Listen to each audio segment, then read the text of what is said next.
This is the Patriots Catch-22 podcast with Evan Lazar and Alex Barth. I'm Evan Lazar. Evan Lazar. Hello, everybody. Nailed it. Joined as always by our Barth. That's a fit. That's a match. No risk it, no biscuit. 22. Here is Evan Lazar and Alex Barth. How many times did you give your take? Well, he's not Tom Brady, which, again, congratulations on snuffing that one out. You love that take. It's such a That's your favorite brave take, Evan. That's your favorite that take. Mac Jones is not Tom Brady. That is your favorite take. You love when I give that take.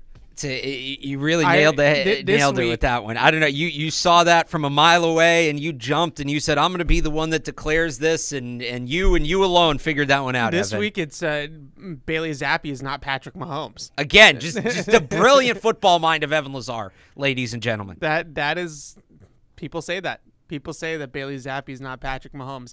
Evan Lazar, Alex Barth, Patriots Catch-22 with you until about noon Eastern time. We have a PU after that, so full day, 4 hours straight of radio from Marine and I. Although I go to practice, so it's like little breaks here and there. But I digress.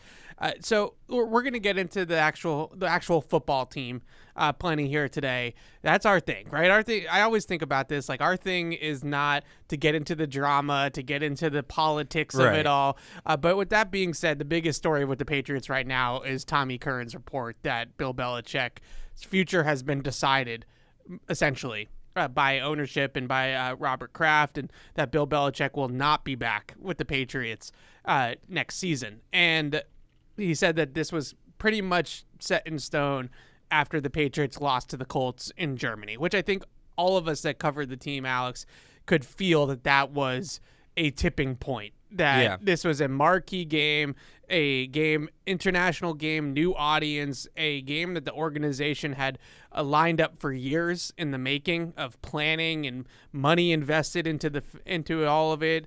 And they played terribly on offense, especially, but they did not play a good game in Germany. It was not an entertaining game. It was not a good game. So even though that was not, it's not one game that gets a coach fired, that was sort of a microcosm of the Patriots in this last, let's call it, 2 seasons here. So I do want to start with that. And I do want to talk about Malik Cunningham, and then we can get more into the minutia. You can call in 855-PATS-500. Webradio@patriots.com is the email address. We can do draft. We can do Chiefs. We can do whatever you want from here. But I do want to have both of us give our takes on the Belichick situation, because we kind of have to. We honestly kind of have to. And I think the big thing that I would say is that I, like all of you, are waiting until January 9th or whenever they issue this press release or make this statement or whatever the case may be for a definitive decision on Bill. I have no idea if Bill's going to be back next year or not. Should hang lanterns in the lighthouse. Yeah. 1 if he's back, 2 if he's gone. I don't know. Or like the smoke on the Vatican or whatever to do that from Yeah, but I was lighthouse. trying to make it like a New England read. Like, that was a Paul Revere reference, Evan. 1 if by land, 2 if by sea. Oh, see, history. What's That's that? like a very basic, you learn that like the 2nd grade. I know. I'm just messing with you. I don't even know anymore, man. Wait till I start dropping the Taylor Swift references. You You're won't just have gonna fun walk with out. anything, but this week you're having a grand old time. It's ridiculous. It's true. So, anyways, I think the biggest thing, and this is just my opinion, but I think just knowing the Crafts, knowing this organization, knowing how they operate, I think that people, and I keep on saying I think for a reason. Yes. I think that people that are expecting a clean house, totally new football operations with somebody that has zero connection to the Belichick tree or anything that's happened here for the last 25 years are setting themselves up for failure with that opinion. So you're saying you have not been offered the job? I have not been offered the job, but I am saying that I would be absolutely stunned if the next head coach of the New England Patriots, assuming it's not Bill, which, that Bill's not staying. Well, Bill wouldn't be the net. Well, it would just be the continued. Yeah, okay. but Bill's not staying, which I'm not ruling I'll believe it anything when out. I see it. Yeah. The next head coach of the New England Patriots, assuming that Bill is not staying, I would be absolutely blown away, floored, surprised, shocked if that coach has zero connection to what's currently going on here with the Patriots. And if that means it's a quote unquote outside hire, but it's Mike Vrabel, right? Then okay.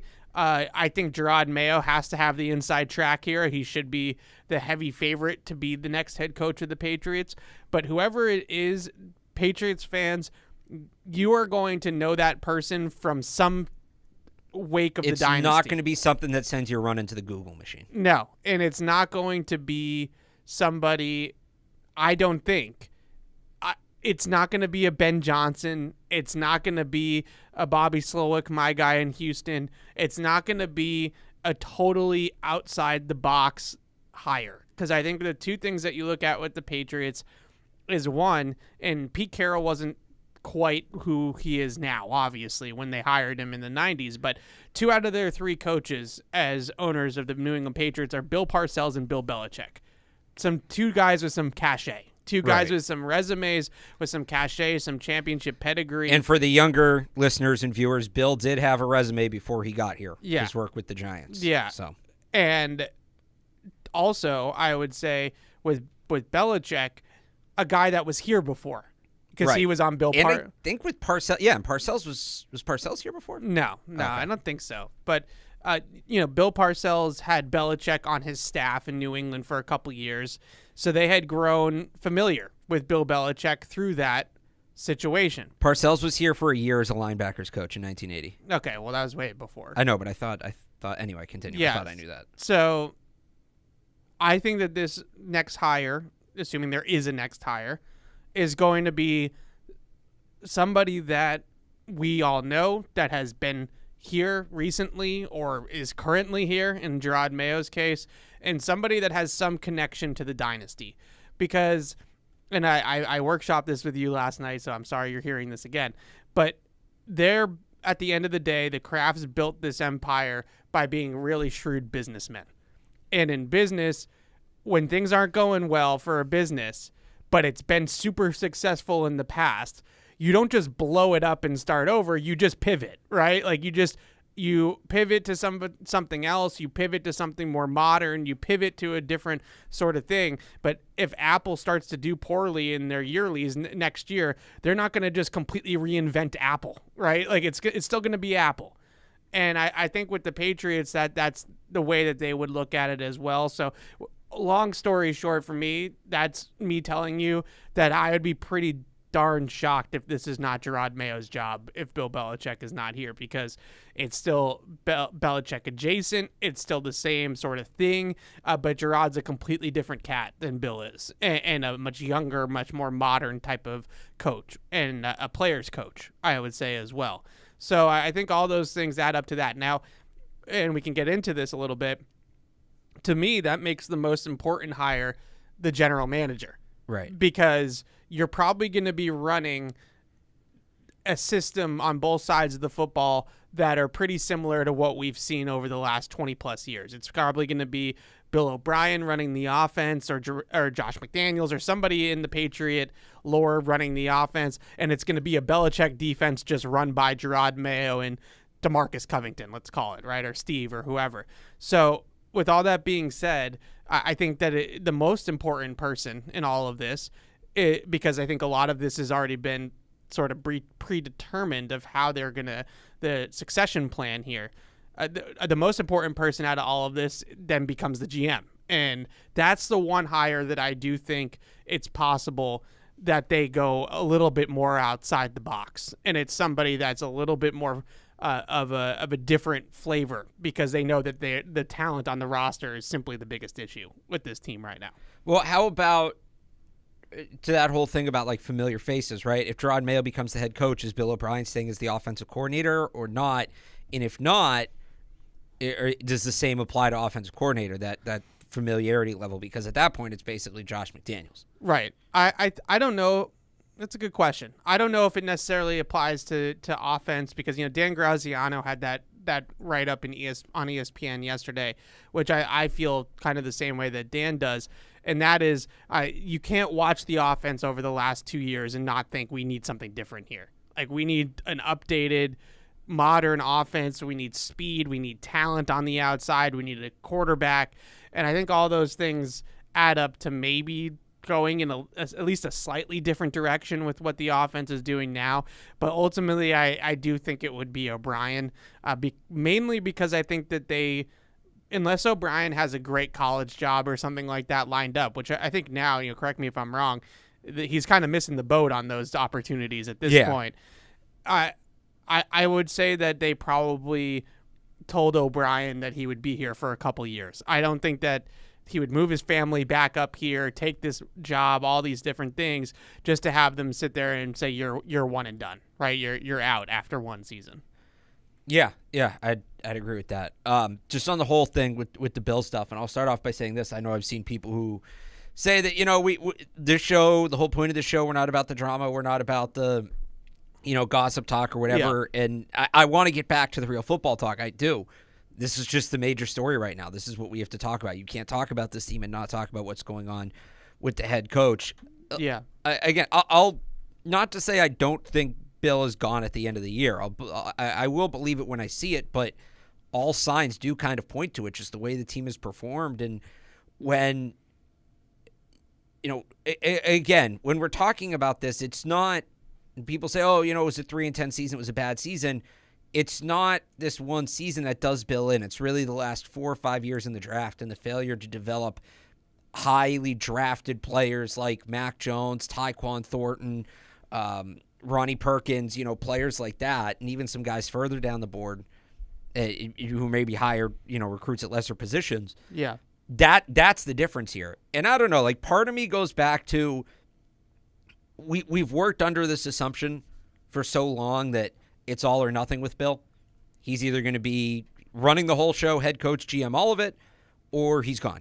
Right. And I understand why we thought that. It makes sense why we thought that, because that was how Parcells spoke, and we know it was something important to Belichick and all of that. Do the changing circumstances change that?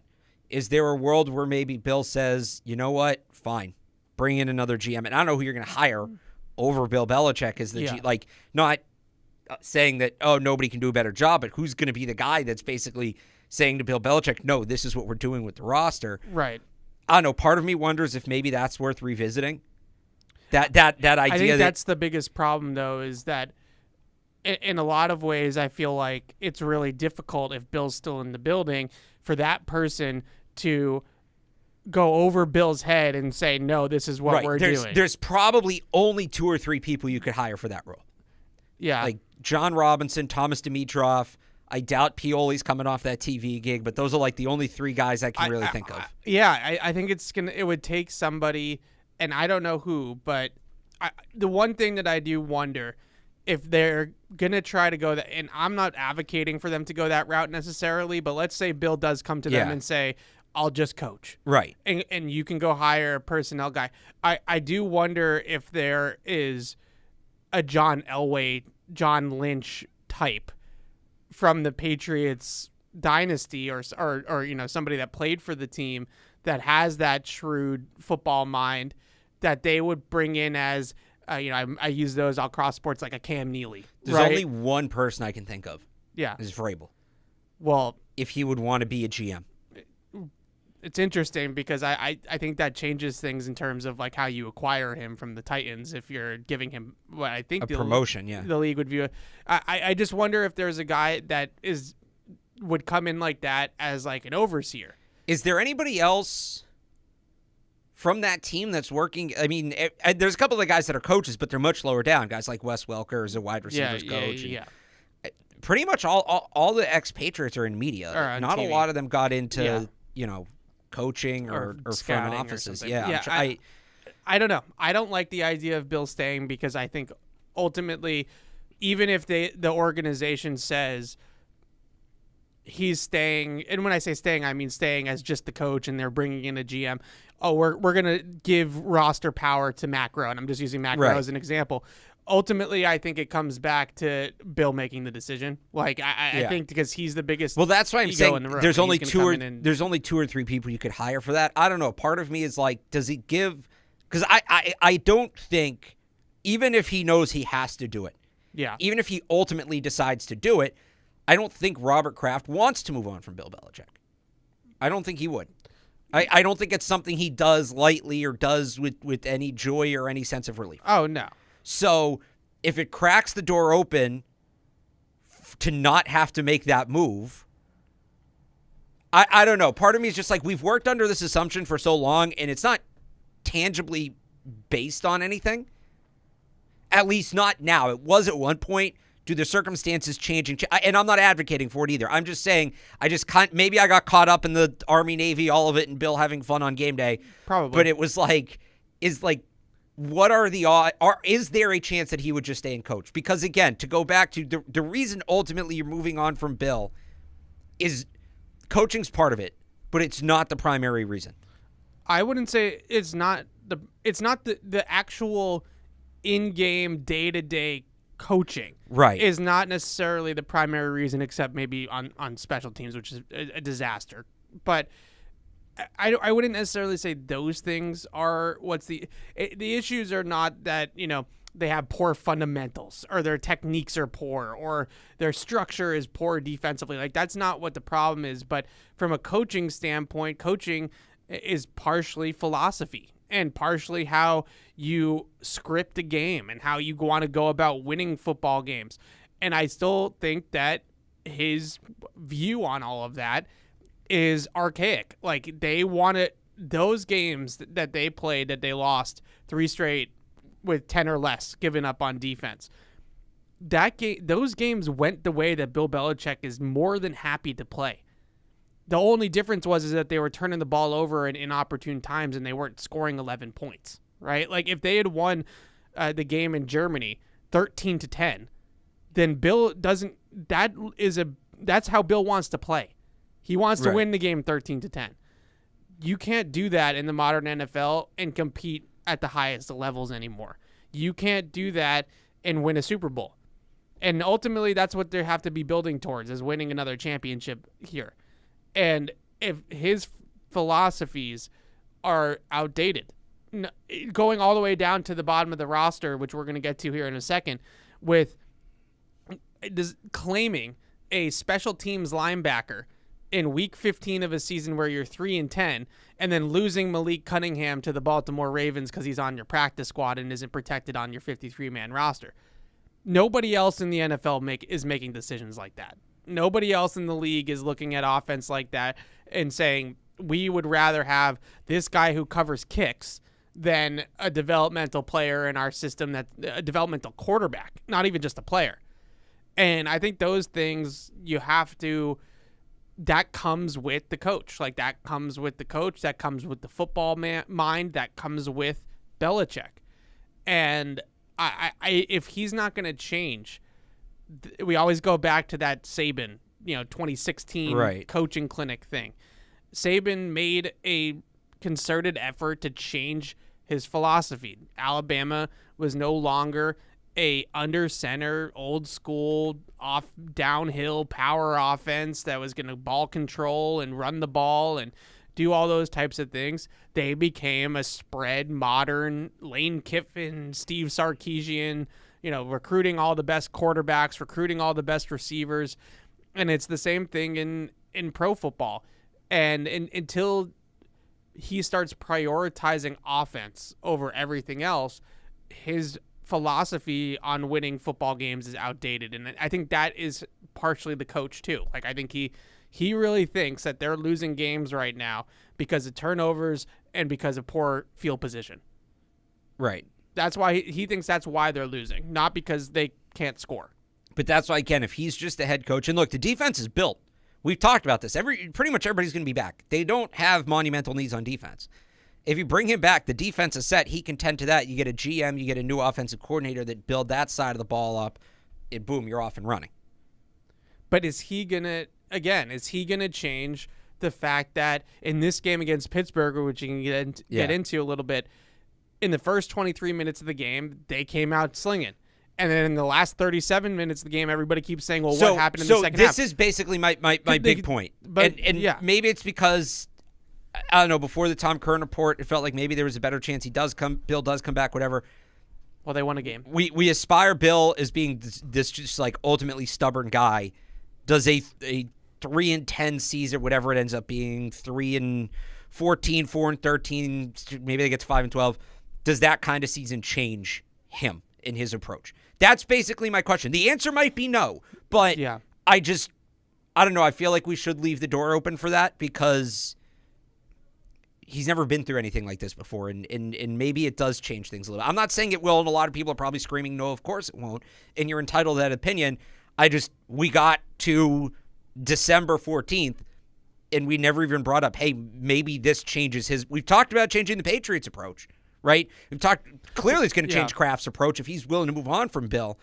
Is there any chance it changes Bill's approach? And if they get to that meeting at the end of the year and Robert says, all right, why should I bring you back? Is there a chance Bill says, lays out a plan and says, this is what I'm going to do. It's going to be different, yada, yada, yada. I think the reason why we can't see that happening is because this has really been Bill's MO since Cleveland. Right. Like, this is how he's been building teams for 30 years, 40 years. But he's never had a season this bad outside of 2000, which doesn't really count because it was his first year here and he had to put the pieces in place. I don't know. I'm not saying think I this think is the guy. Like, this is who he is. And to an extent, I agree with you. I don't know if, again, maybe I'm setting up for if he does stay, but that's just kind of where I'm at. I mean, it's fair to prepare yourself for that. I said at the beginning, I don't think he's back. I don't think he's back, and I think that would be the right decision at this point. Just where with what the rosters looked like the last few years. Evan, we were going through looking for an old tweet from when we first started covering the team in 2018 the other day. Yeah. And it was after that Steelers loss. Yeah. And ultimately they ended up going on to win the Super Bowl. But there's like a reply to the tweet that was, look at where the roster's at and what is it going to look like in the future, and there's no depth here, and look at what happened, and it's a snowball. It's not just a 3-13 year and okay, you won 3 games, you're out. Right. It's letting it get to this point over the case of multiple years is ultimately what's going to be his downfall. Yeah, two final things on this. One, I also would say that offensively, outside of the first 20 minutes against Pittsburgh the other night, for 2 years they have been a boring offense. They have not been an entertaining product to watch. And I love defensive football. No, you don't. You love defensive football. I do. We can get behind defensive football as people that cover this team. But the majority of fans want to see offense. They want to see quarterbacks. They want to see offense. No, don't disagree with that. I don't think that's entirely. I think that's 100% the very casual fantasy football fans. I think there's no. But here's the thing. Here's what we've learned about Patriots fans this year. A lot of them kind of bandwagon. If the team was winning, I don't think they'd really care. I think that's totally not true. The team last year. You think if they flip the record? Alex, you think if they were 10-3? Okay, but they were not going to be 10-3 playing this way. They've lost how many one-score games? They weren't going to be 10-3 with the roster construction that they have. That's the whole point. Last year they won 8 games. They won some games last year. Like 8-9 is not a terrible record, right? But offensively, they were boring. They were horrible to watch at times. They had those games against the Colts and the Jets last year where Marcus Jones's punt return is the reason why they beat the Jets in a 3-3 disgusting football game. And those types of games are not entertaining. They don't get eyeballs on the team. They don't put butts in seats. They don't sell jerseys. Like, that's just the bottom line. And as an ownership group, like, that part of that, it has to matter. I think ultimately winning is all it matters the most. Yes. But entertainment value, interest in the team, buzz around the team, those types of things have to matter. Now, the last thing that I would say is that more so than the pitch that you're saying that is possible, that Bill goes in there and says, I realize that the offensive game has passed me by. I'm not saying he's going to say it that explicitly. I mean more, okay, bring in somebody else to have a real say in the personnel, and I'll just focus on building up the defense and coaching the team. Sure. Let me get that. I'm not saying he's going to go in there and say, all right, we need our Mike McDaniel. We need to start running this new agey offense. Go get me speedster. Like, even I'm not going that far with this hypothetical. Oh my goodness. All right. Well, then I don't know what we're talking about. But the bigger thing I think to all of that is if I was Bill, and I'm saying this like there's a reasonable take here. Yeah. If I was Bill, I would go into Robert's office and I would say, I just need to get the quarterback. Like the quarterbacks this year are the reason why we're 3-10. Right.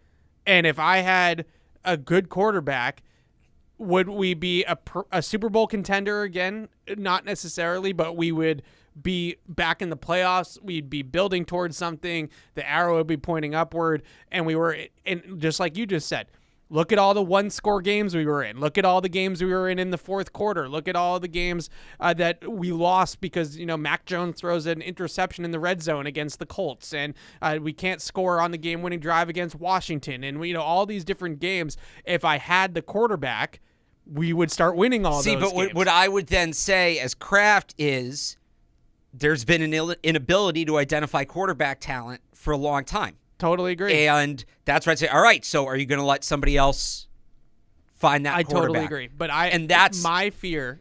Bill can't be the guy, forget picking, developing the next quarterback. He can't be the guy doing that. My fear as somebody that is squarely in the camp of the game has passed him by, and your point just now about developing players, I don't want him developing the next guy. My fear is that he's going to pitch to Robert if he wants to stay. To stay. Well, that's another big We have part the of it. number 2 pick in the draft. Yeah. There's a couple good quarterbacks up at the top. You watch Drake May film. I bet you're all excited. We're going to do our homework. We're going to find the guy. And then next year, we're going to have a young quarterback that's eventually going to be a top 10, top 5 quarterback in the league because we picked so high in the draft. And don't worry about it. Like, we're going to be right back there. And we have money to spend in the offseason. It will be 2021 all over again, right? And then I would say, okay, and what prevents another 2022? The quarterback will be better. But I'm just telling you what he's going to say. And I would say that has nothing to do with what transpired in 2022. He could have hired that coaching staff for any quarterback.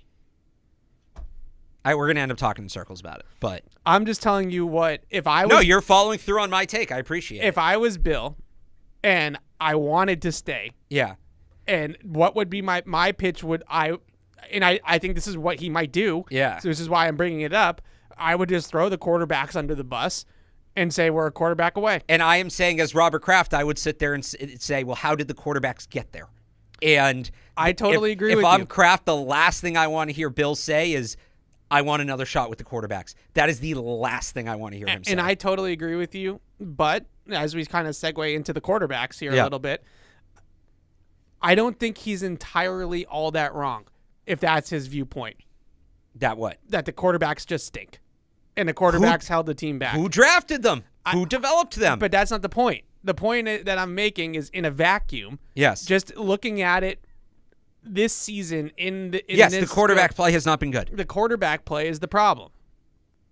You can't separate that from Bill Belichick, though. You can't. I'm not trying to. And that's not to make excuses for Mac Jones or Bailey Zappi. We say this about every position. When we talk about wide receivers, we don't talk about, Tyquan Thornton struggling and just, that's unfortunate. Too bad they don't, Bill Belichick doesn't have better receivers.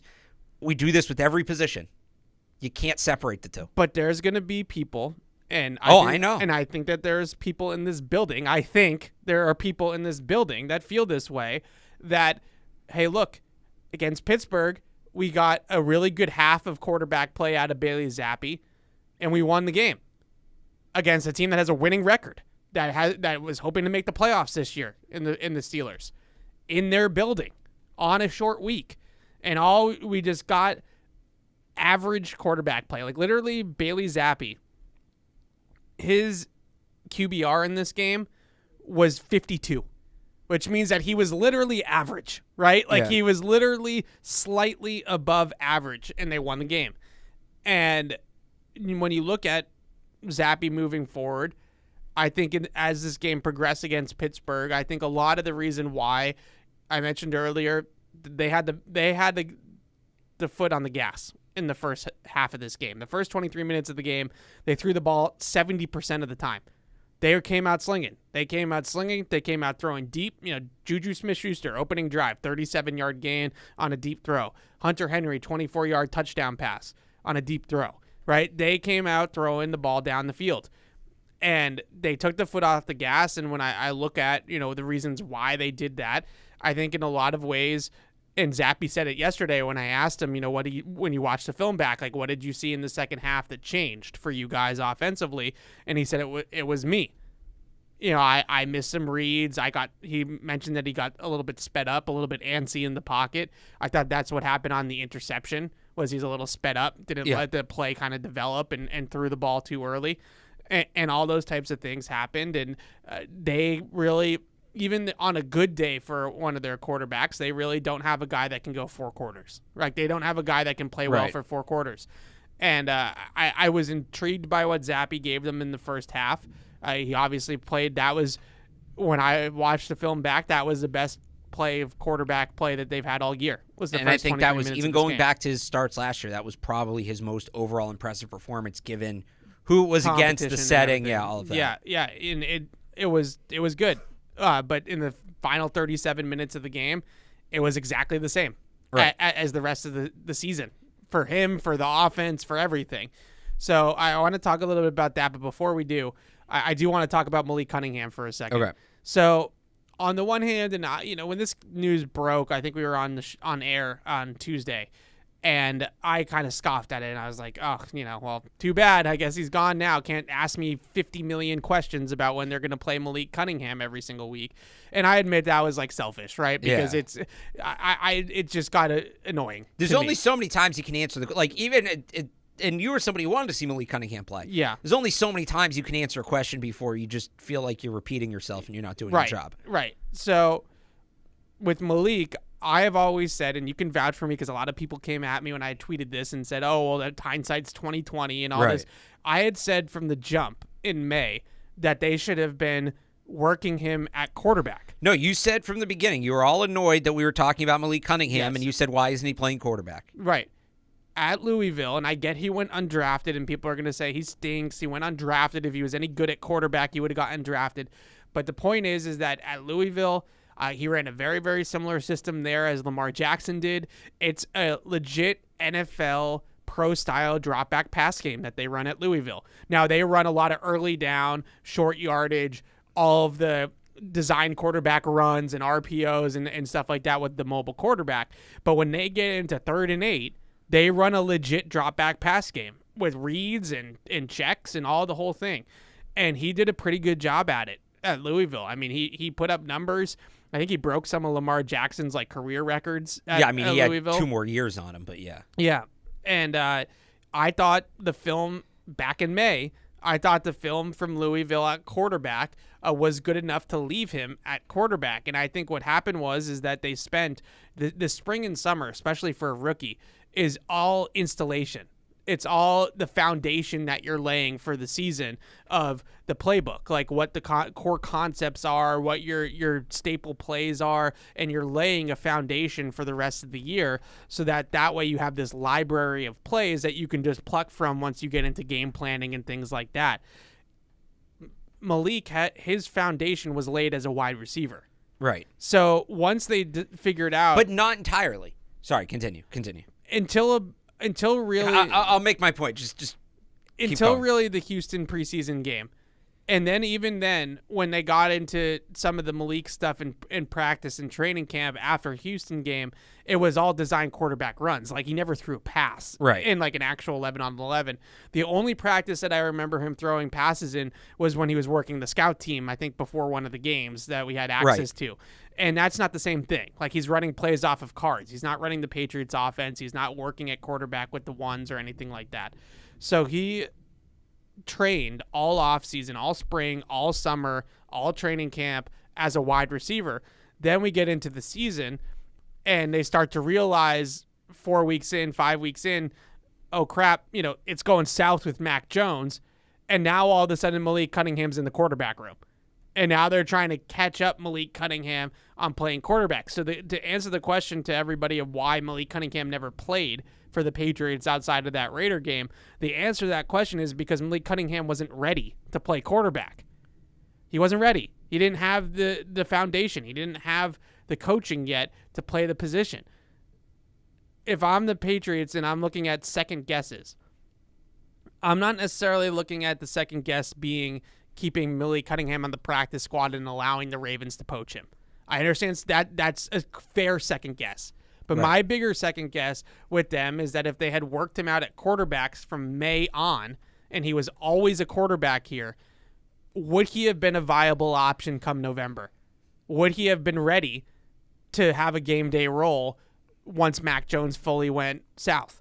And when they turned to Bailey Zappi or whatever the case may be, I don't think that Malik Cunningham is going to go on with the Baltimore Ravens and become this superstar quarterback. He's certainly not going to get the opportunity unless Lamar gets hurt. Well, being Lamar's backup, you generally get to start a game or two. That's fair. That's not even a knock. Like he hasn't started a full season in 3 years. It's just yeah. the way he plays. But I don't necessarily think that. But I do think for a team that is starving for quarterback talent at that position, and we talked all last offseason, Alex, about the Jalen Hurts model. Like, who is the Jalen Right. Hurts? Malik wasn't necessarily in that conversation during the draft. It was Hendon Hooker. It was DTR. It was those guys. Yeah. But he was that at like a discounted price. And they just never really took him seriously as a quarterback. And the Ravens, I think that's a big reason why he went to Baltimore. They're looking at him as a quarterback. They're not Right. going to try to make him switch positions or anything like that. So if there's a second guess, to me, it was that they basically rid him off as a quarterback as soon as he stepped foot in the building. And if you're going to go back, I wonder if they would have let him fail at quarterback first and then try to change him to wide receiver instead of the other way around. Well, I think the thing is, and this is, look, my whole takeaway on Malik Cunningham was they needed to decide what he was, and I don't think they ever did. Yeah. There was too much back and forth with wide receiver and quarterback, and you can't. It's hard enough to develop a player at one position, never mind two, especially one as complicated as quarterback. Yeah. So they needed to make up their mind. I think they probably looked at it because everybody was calling about Edelman. Yeah. And, they did this with Julian Edelman. They turned a college quarterback into a receiver who was really good. And what I kept bringing up at the time was it took 4 years before Julian Edelman was a true full-time contributing wide receiver. Yeah. His first 3 years, 1 year he caught like 30 passes. The other 3 he caught less than 10. And I think they wanted to jumpstart the process and get going with him. Yeah. And it just burning 4 years on that guy when, like you said, you might need him at quarterback is certainly a decision. Yeah. And they needed to make up their mind. I think if they'd put him full-time at wide receiver, and if they'd put him full-time at wide receiver, maybe there was a chance. But again, it would have been this long-term thing. Putting him at quarterback probably wouldn't have played right away. But as a package play, even if Mac hadn't gone south, you have him as a package player late in the season, which is right. what we all thought he was going to be, at least this year. Like, maybe he develops into a quarterback long-term, but we kept throwing out that, like, Taysom Hill role for him, Right. which this team could have used. Yeah. That they never invested in that, to me, is wild. A lot of people are criticizing them for losing Malik Cunningham. Yeah. I don't, because that's not the issue. I criticize them for never taking him seriously. Right. Yeah. With what their plan was for him, doesn't really matter because it wasn't good. There was no end game there. It wasn't a good plan. It was a long road to nothing. Yeah. So they lost him, big deal. They were never going to figure him out. The issue isn't that they lost him. The issue is they never identified a plan and had a proper plan in place for him 100%. to begin with. And I think that this is So does speak to the bigger problem. Right, and it goes back to what we talked about, Yeah. and this used to be something they were so good at. This was the whole thing with Bill. He'd find a player 30 other one teams missed on, okay, this guy can do this one thing. We're going to build a role into our scheme where we're going to emphasize him doing that one thing. And a lot of these players went on to be very successful, to be key parts of championship teams. The last few years, they've struggled with that. Yeah. It's not even that they've stopped doing it. It's gone the other way where they've plugged players into the wrong spots. Yeah, and I would also say, people mention Edelman. People always bring up Jacoby, but Jacoby was a receiver in college. So Jacoby, right? I was going to say Jacoby came to NC State as a quarterback, but he switched to receiver as a sophomore in college. And it's still a long-term process because he had 2 years in college as wide receiver. Yeah. Plus, his rookie year in the NFL, he really didn't do much. That was another developmental 19, year. Yeah. He didn't really take started off to until come on 2020. He started to come on late with Brady. Right. Yeah. But again, that's the point. Like, this is not... They were never going to take Malik Cunningham, switch him to wide receiver, and have him contribute as a rookie. That kind of thing takes multiple years, takes 3 to 4 years, and they probably were open to being patient and seeing it out. That's otherwise, why was he here? Yeah. Playing wide receiver as much as he was. But that just... It might have worked. I don't know. It might have worked. This isn't a team that can burn an active roster spot on a guy on a 4-year plan. Or a guy with offensive upside and ability as a mover, as an athlete. I look at like Edelman too, and I admit he's drafted in 2010, right? So I was 15, 14, something like that. I was not breaking down film when Julian Edelman was drafted, right? Is my point. But I remember watching. I still think it would be cool for you to go do like a feature like that, though, to go back and do that. Maybe someday. I said that on our last show, and we didn't have the rights to any of the footage, so we couldn't do it. Looking back at like highlights of his from Kent State, though, and his college days, Julian Edelman was not the quarterback that Malik Cunningham was. No, Like, and I'm not saying he was, but my point is that like using the Edelman comparison, Edelman was only going to be on an NFL roster if he switched positions. So I'm just using it to say if you're going to move somebody from quarterback to wide receiver, this is what it takes. Right. That's my point is less. I think he could have been a good quarterback here because maybe he could, maybe he couldn't. This is what we do. We're coming at it from two different directions. We don't disagree. My point is more, let's just take at face level they viewed him as a receiver. Yeah. That's a 4-year plan. Right. That a team that doesn't have roster spots to burn would have had to burn a roster spot on to keep him for a player that probably didn't want to be on that plan. That's fair. I think that's a big reason why he's not here anymore is because I think he got fed up with it. Right. And totally rightfully so. That's why I'm not that upset that they lost him because I don't think it was going anywhere. Yeah. If he was playing quarterback and we saw like he gets elevated for these games, right, and he's making some plays as a package player and all that at the quarterback position, maybe he's playing a little receiver, whatever, but like he's impacting the game, and then they lost him, I'd be a little more, hey, why didn't he get a roster spot? Right. He wasn't doing anything. They had no interest in him doing anything. They had no interest in the player. I don't think that they're looking at this as some huge loss, which maybe they shouldn't. But ultimately, I think that the bottom line is that they had no interest in developing him at quarterback. They had no interest in him as a player in a big capacity. Right. And so they never really took it seriously. Right. So that if you want to be upset about it, be upset about that. Be upset that they never took Cunningham's development seriously, not that they lost him. Yeah, I agree. All right, let's get to the calls, and we'll do 3 up, 3 down. Micah is in Delaware. What's up, Micah? Hey, guys. I just wanted to go back to what Evan was saying about, like, the Apple, like, if you have a down year, you're not just going to, like, reconfigure the whole business. And the way we've kind of been talking, and Evan, the way you've been talking about this team, it's less like it's Apple having a down year and more like it's Blockbuster after Netflix starts streaming.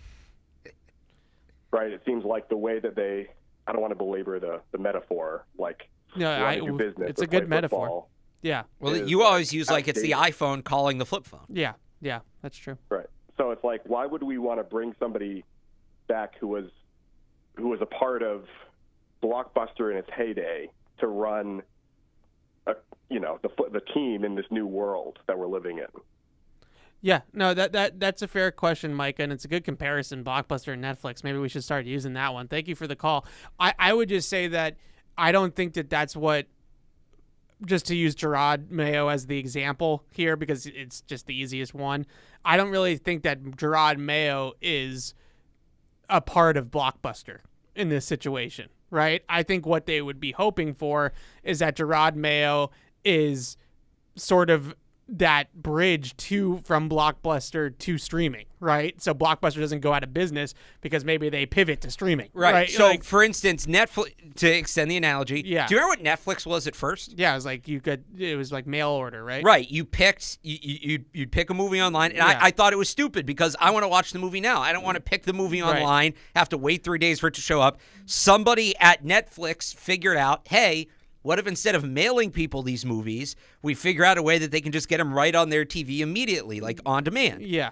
That's who you hope Gerard Mayo is that guy. Right. You hope Gerard Mayo is the guy that takes you from mailing people movies that they have to wait 3 days to watch to, hey, you press a button on your remote and boom, Netflix. Right. So I think that's the difference is that nobody's sitting here saying that they should go hire Romeo Crennel as their next head coach. We're saying that we're hoping that Gerard Mayo is somebody that is going to be what you just described. You want an offensive coach, Charlie Weiss, yes or no? No. Honestly, Charlie Weiss is too awesome in the media. Charlie Weiss Jr.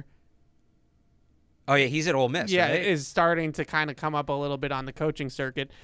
We got one question from in the email about Wes Welker coming on to the staff in the future, maybe giving him a promotion, OC role. He's wide receivers coach right now for the Miami Dolphins. So he's doing, before that, the Niners. So he's been doing a pretty good job. Yeah, I mean, he's had a lot of talent, but yeah, he's doing a pretty good job.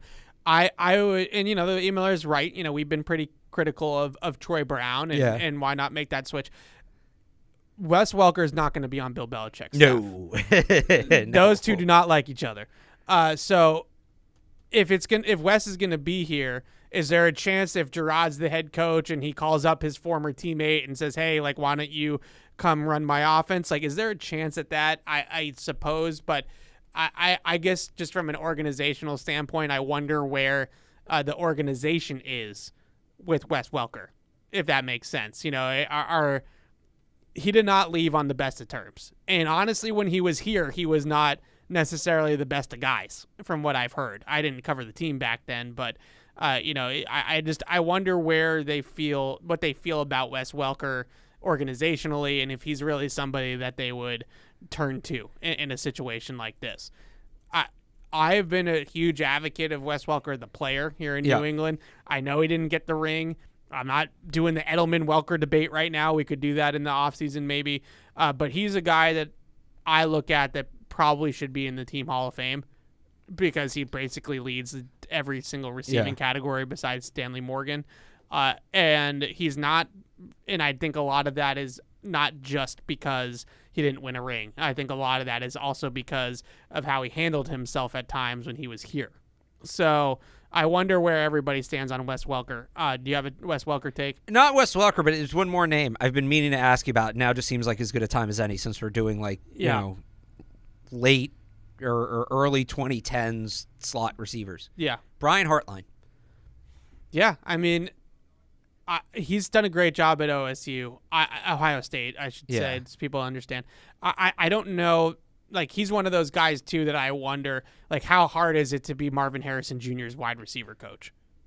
Now, he has taken guys that I would say, like, a JSN or someone like that who aren't quite as heralded. That's my point. His ability to go out and identify wide receiver talent, because not all of these guys... that might be a better way of looking at it. The irony of it, you look at all the guys that have come through there in the recent years, in terms of Ohio State and wide receivers, right? Garrett Wilson, Jackson Smith and Chibba, Chris Olave, Marvin Harrison Jr. Yeah. Do you know the highest ranked recruit Ohio State football's had as a wide receiver? No. It's a guy named Julian Fleming. Oh. Who's been there for like 5 years and just has never That's tough. gained any traction, right? It's really weird that everybody else, it goes back further, but everybody else is a stud. Yeah. And look, these guys didn't come out of nowhere. A lot of them were, 4 stars, lower 5 stars, whatever, but his ability to identify wide receiver talent, get the most out of that talent. He's been their passing game coordinator the last couple of years. I don't understand how another college hasn't just offered him a bag as a head coach. Yeah. But that... I do like the angle of him coming here not just to coach up wide receivers, but also scout wide receivers. Right. Because he's obviously got an eye for it, and he's got an eye for development at that position as well, because it's not like, Olave, Wilson, obviously Marvin Harrison, like those guys are specimens. Like those guys are freaks, but JSN is not necessarily like an athletic freak. He's like a mid 4.5s guy. He's not necessarily one of those types of guys. So I really do think that he has a good eye for development, a good ability to develop the position, and a good eye for evaluating the position and scouting the position. So in that respect, sure. I wonder if they do somehow pry Vrabel out of Tennessee. They have a connection that goes back. I mean, that would be very interesting. Yeah. It's possible. All right. Eddie is in L.A. What's up, Eddie? What's up, guys? I like what you guys are hitting on right now, a new wide receiver coach. I feel like that's a huge need. And on the topic of wide receivers, so the two names, T. Higgins and Michael Pittman, and I would throw Mike Evans into the conversation, but I feel like Mike Evans, he's like up there in age. I feel like he just he wants to go to a contender, or if not, he's just going to want a huge bag, and I don't know if the Patriots will give him that. But between Michael Pittman and T. Higgins, who do you guys think is the better option, and which one is the cheaper option as well? I personally like Michael Pittman Jr. better. I don't know. I just think he's a better player. I think he's done more with less. And then one name I want to throw out there who was supposed to be kind of generational. I don't know if, like, you guys are interested in taking a stab if he's, like, worth a cheap pick, is Kyle Pitts. I feel like, I don't know if he's going to want to stay with the Falcons. I don't know if the Falcons still want him, but obviously he was supposed to be super talented, but it's not working out there. So just want to know what you guys think of that. Have a good one. Thanks, Eddie. Thanks for the call. Yeah, in terms of Higgins versus Pittman, I not to, like, disagree with Eddie, I guess, but I think Higgins is the better player. I think everybody feels that way. But with the difference being is, assuming that you have to win a bidding war for T. Higgins, Right. would you rather pay T. Higgins $25 million a year or Michael Pittman $16? Higgins is a better Yeah, player. yeah. And they have all this cap space. They don't need a nickel and dime. T. Higgins, much better player. Give me T. Higgins. I am probably more in on Mike Evans than others. I will say that.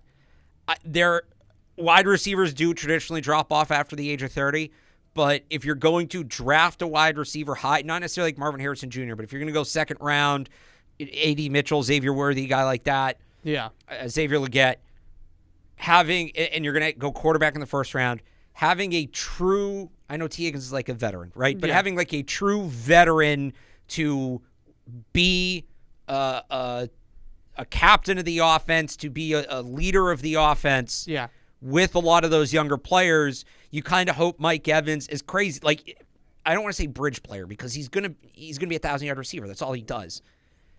But kind of as that next wide receiver kind of emerges, and maybe you go out and you take another wide receiver again in 2025, Evans is going to give you a true solidified number one while those other two guys kind of emerge and give your young quarterback a trusted veteran presence on the field. Yeah. I'm not saying he'd be my top option. I'd still rather have T. Higgins because I just think he's a better player. He has more good football ahead of him. A lot of people have just written Mike Evans off entirely. I am not in that camp. I would not be upset if they ended up with Mike Evans. I would. I'm out on Mike Evans. At some point, at that age, with how many snaps he's played in the NFL, with how many years he's played in the league, he's going to decline at some point. Let's say they get him on like the DeAndre Hopkins contract. Oh, sure. 2-year front-loaded, and like more money. But like, that. let's say it's 2-year front-loaded. You can get out of it, and they still use a premium asset in the draft. Not a first-round pick, but a premium asset on a wide receiver. Yeah, if you can get him on a discount, that's one thing. I'm not even saying a discount. Because he's going to be a straight-up free agent. Right. So I'm not paying market value for Mike Evans. So I'll pay him up front. I'm not giving him a long-term deal. But if they get him like 3 years where the last year is completely off the books and the second year is mostly off the books, I'll give him a bag. What else are they doing with that money? They have so much money to spend. Spending it on a better player. There really aren't that many better players unless you're going to go trade for somebody. Yeah, but they're younger, better guys hitting their primes. Like all right, Higgins. Not everything worked out in the 2021 free agency spree, but I think the one thing that they were smart about was that they took players that were in their prime years. Okay, so but they didn't pay for guys that were 31 years old. Who is going to be? But I'm kind of worried I'm worried about if they're going to draft a quarterback, getting that guy somebody he can count on. Yeah, that's T. Higgins. And I said I would take T. Higgins over Mike Evans. Yeah. I said that. Yeah. Who's going to be better in 2024, Mike Evans or Michael Pittman? I don't know. Mike Evans is getting up there. Mike Evans in 13 games this year. Keep in mind, he's still got a month to go. 62 catches. 1,000 yards, 10 touchdowns from Baker Mayfield. That doesn't Hopefully, you're going to have a better quarterback than Baker Mayfield. But it's not about what he's doing now. It's about what he's going to do next year and beyond. But my point, he's not good. You think he's going to decline that much in 1 year? It's possible. I mean, guys do that. Generally, when guys do that, Evan, I've looked at this. Generally, when guys do that, it happens in their age 30 season. He's in his age 30 season right now. Okay, but when you look at, like, let's take Gronk, for example. Yeah. Gronk in 2017 was an all-pro. Like, one of the best players in the league. In 2018, he was a shell of himself. He had significant injuries. Eventually, the injuries are going to catch up to Mike Evans. If Mike Evans goes out and wrecks his ankle next week, I'll change my take. I would just much rather have a younger upside player. And I'm much rather. You can get that in the draft. You can get that in the draft. This team has trouble getting that in the draft. Okay, but assuming it's somebody else making the pick. Maybe. I still got to see what that somebody else does with it. I still have to see how it works in the system that they're running. Like I don't think that it's just a pure talent evaluation thing with their struggles at receiver. I think that it's a big part of it. It's probably the biggest part. But I think the system, I think the development at that position, I think the coaching at that position, I think all of those things are concerns. So if you're going to give Bill O'Brien and Troy Brown Xavier Worthy, then I have fears of what they're going to do. Okay, so I would say everything you just said is all the more reason to get a guy that's truly established and a true pro and a guy who's been through it and done it and doesn't need coaching. How is T. Higgins not that? I said I want T. Higgins over Mike Evans. So this is Mike Evans versus Michael Pittman is basically what you're saying. Yes. All right. I like Michael Pittman a lot. Michael Pittman's going to be a 1,000-yard guy. I think Michael Pittman still has some growing to do. I think Mike Evans, you know what you get, and that's what you just said. That's what you know. No, but he's a really good player. You don't need to coach Mike Evans. You tell him to go out there. You tell him to run his routes. Let me ask you real quick, couple more, because there's this interesting trend now where all these receivers are very upset with their teams. A lot of star receivers. Okay. Have you noticed this? Not really.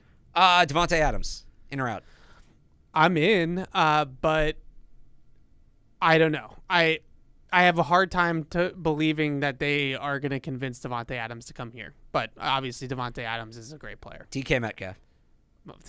All the way in. But I'm like, with the cost. I'm saying with the, like, let's say you have to give up like. I would take DK in a heartbeat. AJ Brown.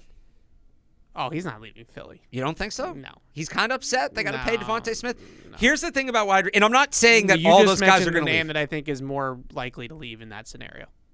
Devontae Smith? Okay, yeah. Devontae Smith? Yeah, 100%. Here's my thing. I think that they're underutilizing Devontae Smith in Philly. Here's my thing about you're kind of right. Yeah. Here's my thing about wide receivers when it comes to the offseason, because we've talked about, we know Evans is going to be a free agent, Higgins going to be a free agent, Pittman, like the free agent class doesn't maybe look as deep as you'd like. Yeah. At no position do star players become randomly available more than wide receiver.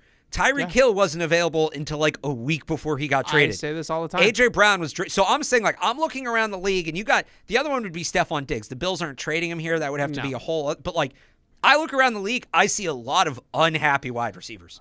Yeah, well, wide receivers are always unhappy when they're not getting the ball. They're they're divas, and that's fine. Like, I don't have anything. I'm not like anti-wide receiver, like Felger or something like that. Right. I'm Felger's come around on that. Okay, but the biggest thing is that you mentioned the guy that I would go after is Devontae Smith. Brandon Ayuk is the real guy I would go after, but the Niners I think are gonna pay Brandon Ayuk. Yeah. Devontae Smith, I feel like, is really underutilized in Philadelphia. They don't use him like Alabama did, where they're moving him all around the formation. Right, no, he's their slot receiver. All this type of stuff. He plays in the slot, he plays the Z, and that's pretty much it. I think that Devontae Smith would be unlocked in a Bill O'Brien offense, because O'Brien would use him how they did at Bama. He'd use him in motion. They use him all different sort of stacks, bunches, get him off the line of scrimmage and just let him run routes, which is what he's great at. Right. I've always loved his game. I think they loved his game in the draft, honestly. Patriots? Yeah. Yeah. And he's going into year 4.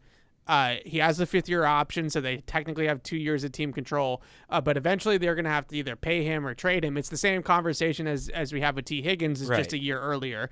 Or Jerry Jeudy, but with a better player. Right. Right. He's basically just better. He's just better Jerry Jeudy. Yeah. I would just say with wide receiver, when I'm saying I like Evans because I don't love the free agent options. I don't. I'm not saying that they're all bad. Again, T. Higgins is still my number one, and I take Higgins. Yeah. I'm not ruling out that mystery receiver X becomes available. Right. And that's where I'm at, too. When that does happen, the Patriots need to be players in every offseason. Last year was probably the quietest year when it comes to wide receiver movement. Like, Hopkins was kind of the only. It was Hopkins and Jeudy. Yeah, those were the guys. But Jeudy, no one wanted Jeudy. Hopkins was really the guy that came available. But the last 5 years before that, right, it's AJ Brown, it's Tyreek Hill, it's Stephon Diggs. There's huge movement at that position in the trade market. So I'm with you that's where they should be looking first and foremost, is who's the star wide receiver that's better than the free agents that is going to be moved because of contract, because of situation. And I just wonder with Devontae Smith, that Eagles team, they're great at drafting. They're a wagon. If they were to trade Devontae Smith, and then just draft Xavier Worthy, or Right. like, would it be that much worse for them in terms of the drafting the replacement? I guess what I wonder is, I think Smith gets along with Hurts better than Brown does. Yeah. Brown has that big contract you could unload. I just think he's a better player. He is a better player, but if they go to Jalen Hurts and say we can only keep one, who's Jalen Hurts going to tell them to keep? I mean, I would think A.J. Brown. I would think Devontae Smith. See, but like if you're putting your personal stuff, like then then don't ask the quarterback. He's just a much better player. If I had told you 2 years ago that the Titans were going to trade A.J. Brown, you would have said no way. By the way, Right. remember when everybody told us DeAndre Hopkins was old and washed? Oh yeah, Yeah. We don't have to take that victory. Ah! All right, Mark is in Connecticut. What's up, Mark? Going on today, guys? Not much. How you doing? Not bad. So I'm really ticked off about the whole Malik Cunningham thing because he was obviously underutilized. I think he's going to tear it up at Baltimore if he gets a chance. I think he's going to be a good talent that Phil just didn't know what to do with. And what I don't understand is I think that you can protect up to 3 or 4 players on the practice squad. So, Evan, why didn't he protect Malik Cunningham so that he can continue developing him? Yeah. And then do you think Pop Douglas will be good to go this weekend? Yeah, that's a fair question. Thanks for the call, Mark. Do they still do practice squad protections? You can. The Patriots have never done it. No team does it. They never do it. I don't think they've ever protected a guy on the practice squad since that rule came. But you know what? In COVID. No team's done it, I think, since 2020. Yeah. Because they don't want other teams to know which players they really want. Yeah, I don't know. Maybe it's that. Maybe it's just kind of a slight on the player, kind of hamstrings the player. You're not paying him a 53-man roster salary, but he also can't go anywhere on a 53-man roster. But they've never done that, to my knowledge, at least. And I'm pretty sure I'd remember if they had ever. And I think they never have. That's a COVID rule that came into place, I believe, in the 2020 season, or maybe it was the CBA renewal. I don't know which one. Those two things kind of blended together.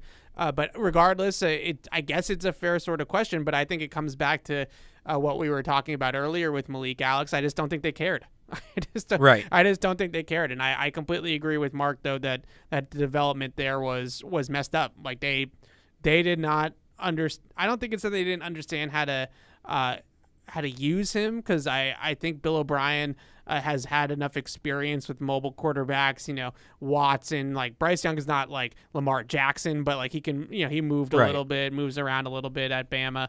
Like I think that he had enough of that he would know what to do with Malik Cunningham when he was in the game.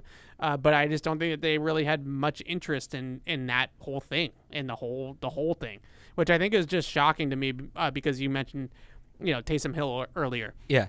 That seems like such a Belichick thing. Bill's loved. I write about this every year going into the draft, that Bill raved before the Falcons game in 2021, that Thursday night game. Yeah. Raved about Felipe Franks. Oh, right. I remember playing tight end and covering kicks, and he mentioned Taysom Hill in that answer, and he really sounded like he wanted one of those guys. Yeah, I remember and that. He just never has. By the way, it's DK Metcalf's birthday. Oh, happy birthday! One of my favorite players. All right, let's 26. Let's do 3 up, 3 down real quick. We haven't really talked too much about the current Patriots, so that's good. I'll start with my ups. Number 1 up in this game. I gotta hand it to Zeke Elliott. Number 1 up. I was actually going to put mine in order this week because I want to give him player of the game. Wow! Look at you actually doing the assignment. Zeke Elliott, number 1 up. You usually take most of mine anyway. 140 yards from scrimmage. Played all but 5 offensive snaps in this game.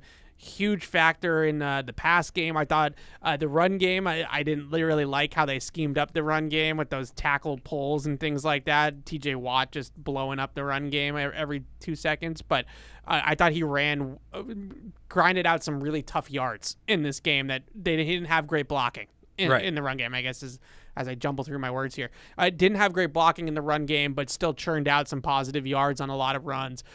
Passing game, like I mentioned, was phenomenal in this game. A touchdown. All of it was just a professional pros pro type of performance, and I'll give him kudos for the tackle too. I'm not as high and all like hot and bothered about the tackle as other people are, but he did make that tackle on the interception too. Just in general, I've really, really enjoyed the Zeke Elliott experience. I had no idea the type of guy that he was beforehand. No idea. But if I had to venture a guess, I didn't expect him to be as personable and as fun and as good of a guy as he actually is. Not because I thought he was a bad guy. I just didn't know. Right. And I've been really enjoying his experience. I hope he's back next year. I think he's a really a pro's pro. Like, he's one of those guys that easily at this point of the season on a 3-10 team could be like, I'm not under contract next year. I play a position that people care about, wear and tear. I put Kevin Harris out there, and he's not. He said yesterday, hope they wear me out. Yeah. Right? Hope they use me up. He's a guy that would have fit so perfect on one of those like dynasty teams. Oh, yeah. Just the attitude of all of it. Yeah. You hit on all of it. He was so good in this game, playing with a ton of effort. He looks like he did in Dallas. There's not a ton of rust on him. And yeah, I think he's handled this season tremendously. I think he's a guy that other players in the locker room respond to. I hope he's back as well, but when I say he's going to get paid, I don't mean he's going to get like $20 million a year. But like relative to running backs, I don't think this can be one of those things where the Patriots just like wait until May and then call him and sign him for like a year, $2 million. No, they're going to be contending teams that want Ezekiel Elliott based off what he showed this year. I agree. All right, so that was both of our number one ups. Yep. Who's number two? Probably for you? the same. Anthony Jennings. Yeah, he's on my list. He was awesome in this game. If you followed us during the draft, you know how much we both like Darnell Washington. Yeah. Big, physical, basically a tackle playing tight end, and Anthony Jennings treated him like wrapping paper. Like a blocking sled. Just tossed him to the side. They kept trying to run that stretch run behind him, and Anthony Jennings was having none of it. Yeah. Another tremendous game for him. And I feel like I'm saying it every week now. That's a guy that's got to get a new contract. That's a guy that you have to bring back. I would argue, and I'm not saying he's worth more, like money-wise, dollars-wise, but he would be between him and Uche, he would be the first call I make to get a new contract done. Yeah, he's been phenomenal. He's third among edge defenders in run stuffs right now. Only Carl Granderson and Max Crosby have more run stuffs among edge guys in the NFL this year. And that's with him not playing the first couple games of the year. Remember, he was inactive until Judon got hurt, basically, until the Cowboys game. And he's been phenomenal playing the run. Good contain edge guy, like not necessarily a pressure guy in the passing game, but he doesn't let the quarterback out of the pocket to his side very often. Just a physical, smart, good awareness type player at the end of the line. I was asking around about him during the assistant calls on Tuesday, and Gerard Mayo said that he had started, remember, in 2020 in the COVID year as an off-the-ball linebacker. Right. And he really kind of, Mayo put it on the coaching staff. He was like, it's kind of our fault. Like, we played him out of position. He didn't play very well. In 2021, he was on IR the entire year. And then last year, we put him back on the line. We got him in the right position in our defense, and he had a pretty good year last year, and they kind of saw him coming on last year. And then this year with the more opportunity, we've just noticed him more, with more opportunities. And he's been phenomenal really since Judon went out. And I don't think that it's a coincidence that they're number one in the league in pretty much every statistical category against the run, with Anthony Jennings playing as much as he is and as well as he is. They're number one in the league in every category against the run. Yards per carry, success rate, EPA, DVOA, like whatever you want to use, they are number one in the league in it and against the run, and he's a big reason why. So Anthony Jennings deserves the praise. So, who's next? My third was Steven Gerrard. I thought that the stuff they did schematically on a short week, coming in with the game plan they did, there were a ton of new wrinkles in there. I think they did a really good job of putting certain guys in position to make plays. Jennings on the edge. I thought Jabril Peppers' usage was excellent in this game. Yeah. I thought they had and people say, how hard is it to game plan for Mitchell Trubisky? You had a guy who hasn't started a game yet this year, short week to prepare for it. That was not the easiest. It wasn't the hardest week to game plan, but it was hardly the easiest week to come up with a defensive game plan. And it's not just like their defensive game plan was good. Dare I say it was near perfect. Yeah. There were very few plays where I was like, you couldn't tell, even if it didn't work, you couldn't tell what the intention was behind it, or you couldn't tell what the purpose was behind it, or anything like that. The one I really loved, and I think they've done it a few times throughout the year, but they really went heavy on it this year, and it was really cool. Yeah. Is they put Christian Barmore, who of course is grandfathered into the ups. We said we just don't talk about him anymore because it's obvious. Yeah. They'd put Barmore and Keon White as the two down linemen and rush them, and then just pull, and then it would be like there'd be no other linebackers on the field. Maybe Yeah. Bentley would be out there, but it'd be pretty much all corners and safeties, and just pull two guys out of the secondary and rush them with those two. Yeah. And that led to a sack for Kyle Duggar. Yeah. They ran it a bunch on third downs. That was the Yeah. look that led to the interception. Yeah. Just you could tell Trubisky did not know what he was looking at. I'm not sure how much application that look has against Patrick Mahomes. Yeah. Just a very different kind of quarterback. But when you go down the stretch here, a few more games, and it's something to bring back next year, super fun look, and they definitely got their money's worth with it. Yeah, that's fair. I thought the one nitpick I just had was on a touchdown to Deontay Johnson. Like, cover zero in that situation was a little aggressive. It was like 2nd and 5. Make Mitch Trubisky make the throw. I don't know, man. Like, yeah, exactly. Like, make him sit there and make a throw. I thought they bailed him out a little bit on that call. But in general, I think that Steve has called a good game, this season. He's caught a good season of defense, and they've been good on that side of the ball. My last up was Bailey Zappi. I just think that their quarterback play has been so terrible. To have it be really, really good for 23 minutes and then kind of like at least average, I guess, in the last part of the game there.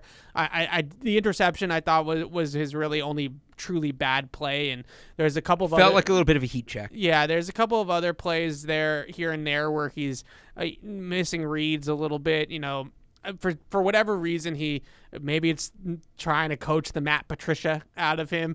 He keeps on throwing those go balls down the sideline. He threw one to Tyquan Thornton where he just had they had like crossers going in the middle of the field with the vertical on the outside. He had both crossers wide open in the middle of the field. Never looked at him. Just hit the back of the drop and chucked it to Tyquan.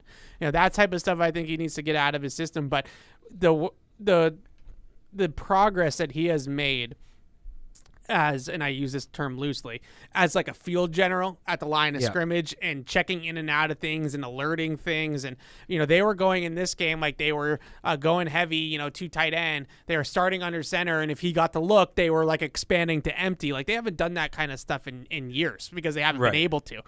So where he was in the summer in terms of his grasp of the offense and where he is now to be able to, alert to the Juju Smith-Schuster play on the opening drive, to do the empty stuff and the, kind of be condensed and then break it out and all that, to do all that kind of stuff at this point, I think shows how much growth he has made in the offense.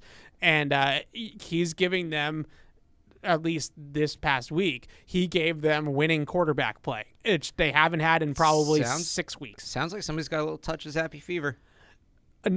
Because the bar is on the floor. Like, you sound pretty excited.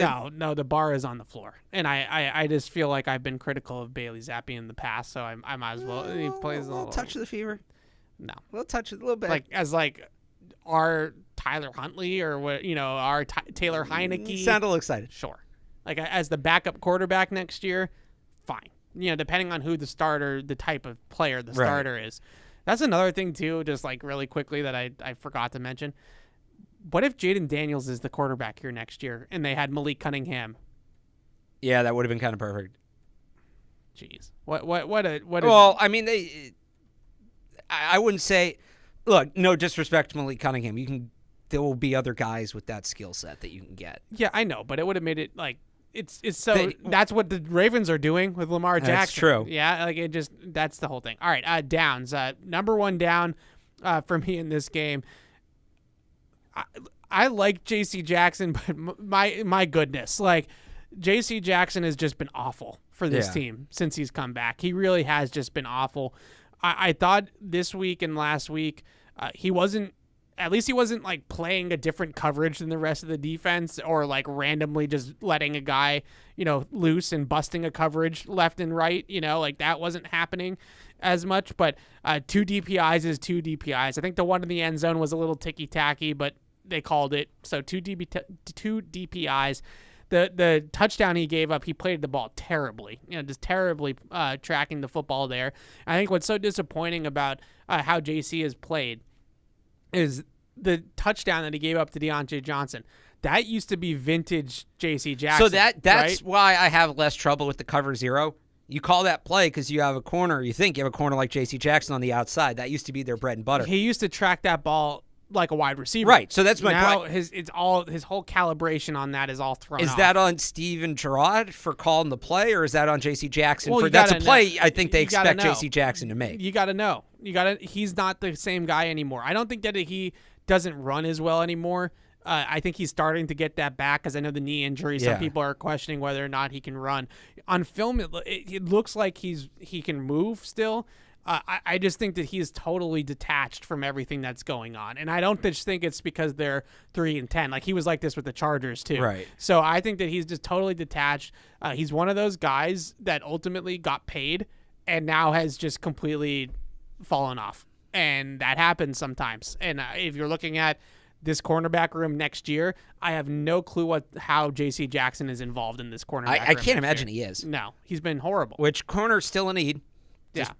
We're gonna get ahead of that for the draft. All right, Still a decent. what do you need. got? J.C. Jackson was another one of mine. Again, Yeah. just hasn't been good. This was another game where that's a textbook play you expect him to make. He didn't. Yep. I feel bad about this one, but I have to. Ty Montgomery. Yeah, he's I on get my it. He list. got cut. I get it, but like They are done just- with time. just Yeah. bullied. Just Yeah. bullied off that play. So When I another player, by the way, I don't think they used right.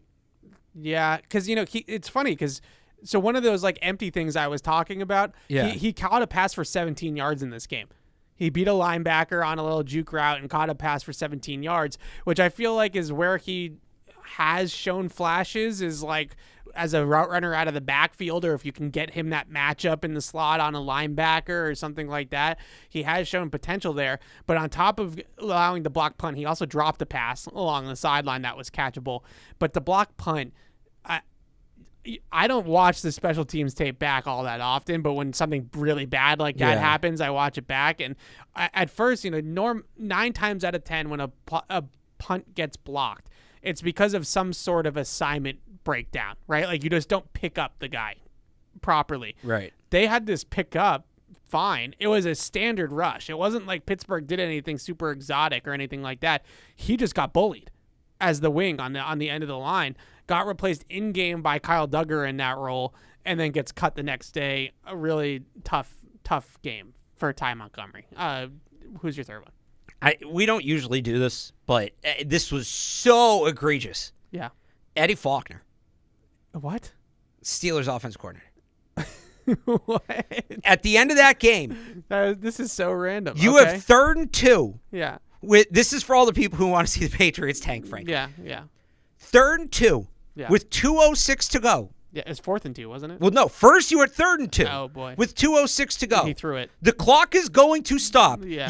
Look, I know a lot of people think Najee Harris was overdrafted. I know people Yeah. say he hasn't lived. He's a good power back. You Yeah. need 2 yards. Najee Harris will get you 2 yards. The clock is going to stop either way. You do not need to play the clock. 3rd and 2 for midfield, and you throw it deep with Mitch Trubisky. Yeah. Why? It always one of his downs gets him fired up. Like And this. then- It's always one. The next play, like you said, 4th and 2. Okay, Yeah. you have to play the clock again, but you're at the 50. You don't need to go that much further. You only need a field goal. The 4th and 2 play. Actually, no, sorry. They still didn't need to play the clock. I had it wrong. There's 2:01 left to go. You run the because ball. they threw it and it was Right. incomplete. You run the ball, you get the 2-minute warning. Both passes, deep passes. Yeah, 4th and 2. Just the design of the play was so elementary. It was so bad. Like they had 2 go routes on the outside, and they had like a little underneath route, but the little underneath route was a Right. rinky dink route. Look, it wasn't even like it wasn't an option. It was just a terrible. And I realized I route. forgot another down, so I'll say it after this. I realized I skipped one, but you know how hot and bothered I get about situational football. I love this Yeah. kind of thing. 3rd Yeah. and 2, game on the line, 4th and game. How do you manage it? No, not like that. That's not how you manage it. That was something. My other down was the 2022 second-round wide receiver class. Tyquan Thornton, and you know my take on this. Yeah. With like the second guess is not George Pickens over Tyquan Thornton. The second guess is Christian Watson over Cole Strange, and you get the guard later. Yeah. Neither guy really showed up. Tyquan Thornton, 3 catches, 17 yards. George Pickens, 5 catches for 19 yards. Almost an impressive lack of yards per reception. Jeez. I mean, George Pickens is a usage like quarterback problem. I think more than It's a little anything. more net. He quits on some plays. Yeah. If he knows the ball's not coming to him, he does not play. That's fair. My last one was City So, just because 2 sacks allowed is 2 sacks allowed. Yeah, it wasn't his best game. Yeah. How about Mike Onwenu, though, having a bounce back? He was Should good. mention that, yeah. He was good, and Cole Strange was good in this game too. I almost had him on the ups, honestly, because as a whole, the offensive line played all right. You kind of like Cole Strange now. I'm coming around on it. Like, it was never, because this is the whole thing, Alex. The take was never about Cole Strange. Right. The take was about taking a guard in the first round on a rebuilding roster, right? Like, it was never about Cole specifically. And it's only been 2 games. So, was it 3 weeks ago against the Giants, right? Yeah. 3 weeks ago against the Giants, he was not good. It was another bad game. And I think this is what happens with him, though, a little bit, is that he rides the roller coaster a little bit too much, and he's got to be consistent. But last week, I didn't want to crown him yet because the Chargers' interior defensive line kind of stinks. Like, they didn't really have any great players there. The Steelers do. Like Cam Hayward, Ogunjobi, like those guys can play. Allowed 1 hurry in this game is really solid. City So, it's line movement. It's rookie stuff. And his film in general, on the whole, is still promising for a young player. He just has rookie mistakes. He has brain farts, and I'm not going to get on him too much for it because he's a first-year player. But I still like the traits. I still think are translating to the NFL level, mainly the play strength. I still think he's strong enough. I still think he's got good enough feet to play guard in the NFL. He's just seeing things for the first time that he's never seen before and adjusting to the NFL game. So I'm not like out on City So, but this was a down game for him. Yeah. Brady, I don't know where he is, wants to tell me that Devontae Adams and Mike Evans are the same age. Devontae Adams is just better than Mike Evans. That's all. But yes, that is true. That Devontae Adams and Mike Evans are both in the older category. Can I give you one receiver I don't want? Since I just said I want like every wide receiver. Somebody asked me about this the other day. Yeah. Cooper Kupp. You don't want Cooper No. Kupp? Oh, he's a good player. He's 32. He's been injured the last 2 years. Yeah, he is older because he's in college. I mean, I would take Cooper Kupp as like to be like Adam Thielen in Carolina, but who's your DJ Moore? Yeah. Cooper Kupp does not solve all the Patriots wide receiver issues. That's fine. He would have like 3 years ago. Oh, but, yeah. No, I'm not saying he was a great player in his prime. But and also, like, that was a player, again, and not to, like, do this whole thing. I kind of hate doing this, honestly, but, like, how they didn't draft Cooper Kupp is literally beyond me. Like, he was such a prototypical Patriot. Like, you didn't have to overdraft him at the position, which they hate, wide receiver, so you didn't have to draft him in the first round. He was a great route runner in college, huge production. Like, he was exactly what the Patriots always go for. Right. And they just missed on it. All right. They did end up with his teammate, though. Which one? Kendrick Bourne. Oh. All right. I'm hesitant to answer this call, but Nick, what's going on? Okay. Hello. Hey. I'm a little bit rusty, so I'm Matt. You should inform me. Here's Nick Baby Love. Anyway, Well, I don't need a nickname. You know who I am? Matt does. I don't think you've ever called when I've been on the show. No. Like I said, well, I enjoyed it. All I want to say is, very simply, I'm old school. I know everybody, so just you can Google Nick Baby Love, but I know everybody from Sosi to Fred to Paul Perillo, whatever. And so I've enjoyed the show. I just haven't been able to call for a while, but I just want to comment about Belichick. I'm with him all the way. So Belichick goes. I get the most followers of anybody, any Patriot, figure.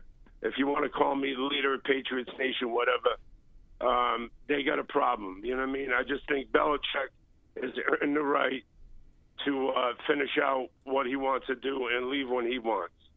Anyway, thank you for putting me on. No problem, Nick. Thanks for the call. If they weren't 3-10 and it wasn't like, I agree with some of the things that he just said. Like, I do think that Belichick's earned a lot here. I do think that we need to treat him differently than we would treat a normal coach. So part of that current report, he said part of the reason he hasn't been Bill wasn't fired in season was respect.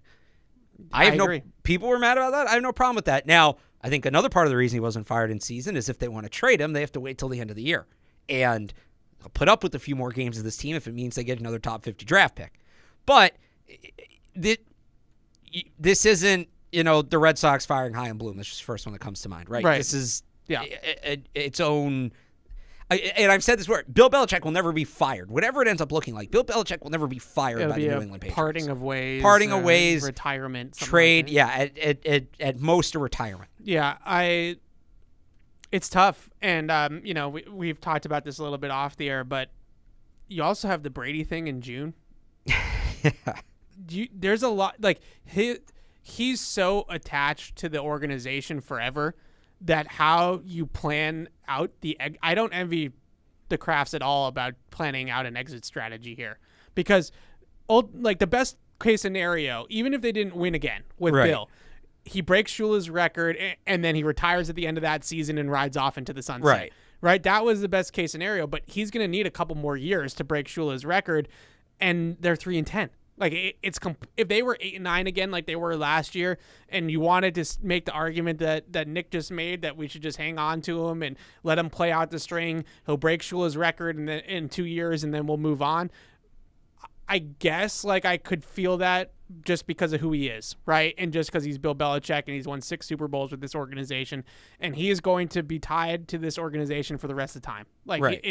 But at the same time, it's a what have you done for me lately world. It just is. It's a business. It's a really tough. It's really world. Is tough. All right. Excuse me.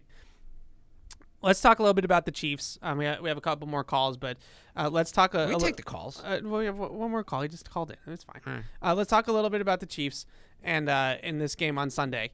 And I'm going to try really hard to not drop any Taylor Swift references to send you into a frenzy. I'm not. But the Chiefs are trying to shake it off this week. Is this how you feel listening to me talk all the time? Because I understand that how was the annoyed only you get one. now. That was the only one. Just really quickly, why does this grind your gears so much? Why? Because you won't have fun about anything. No, not about me, but in general. This whole thing grinds your gears in general. It's not just a me thing. Because everything that's fun throughout the year, I have to hear you complain about, and now we get to this. And suddenly you're like, let's have a good time with this. That's not fair. I don't care if people want to talk about Taylor Swift. Yes, I care that you want to talk about Taylor Swift. Yesterday at Bailey Zappi's press conference, you were in a tiff about it, and I hadn't even said anything. I was not in a tiff about it. That's not true. You texted me and said this week is going to stink. What do you mean? That's not true. It was a little bit much with Bailey Zappi. You need to calm down. He was uncomfortable. He was. Bill O'Brien said the other day he was uncomfortable. Bill O'Brien was more uncomfortable. Bill O'Brien was very uncomfortable. But so now all of a sudden you want to have fun? You won't have fun with any of the other stuff? I'm a Swiftie. I think for every Taylor Swift reference you make, you should have to watch a play of Blake Corum tape. I'm a Swiftie. You know this. You know I'm a college football fan. That's fine. That's fine. But okay, remember when she performed here over the summer? Why you got to be so mean? You had us do our top Taylor Swift songs, and I said ready for it because it was the ESPN college football theme in 2019. You could not have been more annoyed by that answer. Yeah, that was a terrible answer. How's this any different? Because a combination of the reason behind it and also ready for it is not even in the top 10. It's good. It is a good song. Are you ready for this game though? Yeah. I guess. All right. I don't know. This is annoying.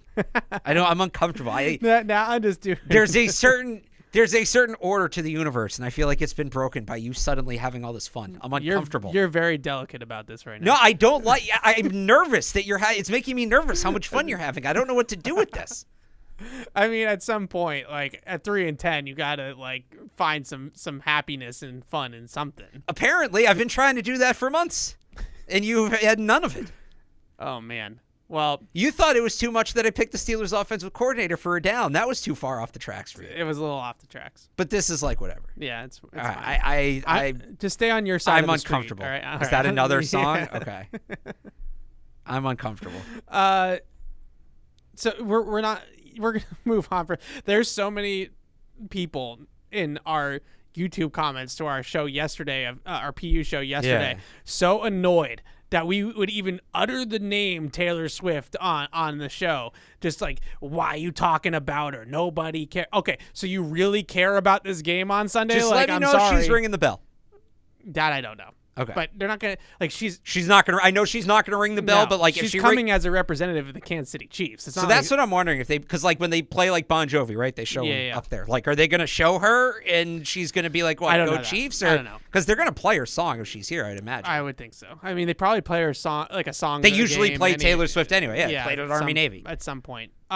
Getting into this game. You missed a good time at Army Navy, by the way. Did I? Yes. Oh my God, yes, you did. All right, I just You needed sure that. about that? I You sure about needed that? I needed that reaction to just restore some balance. Talking about this game a little bit. Clearly, two things. One, it clearly behooves the Patriots to lose. Like, let's be honest. They shouldn't be going on some sort of winning streak to end this season. Well, they shouldn't. Okay, I'm not saying they should. I don't want the players and the coaches thinking that way. No, because no. if and the players won't because they have to put good film out. And right, like, that's the you whole thing. don't want losing to be habitual. I can sit here and fully say that yes, for draft positioning they should lose. Yeah, but you start letting that culture get in the locker room, all of a sudden it's 20 years later, it's never gotten out. That's happened to many a franchise. So let me just say that. Cleveland Browns. Yeah, right. No, that's totally fair.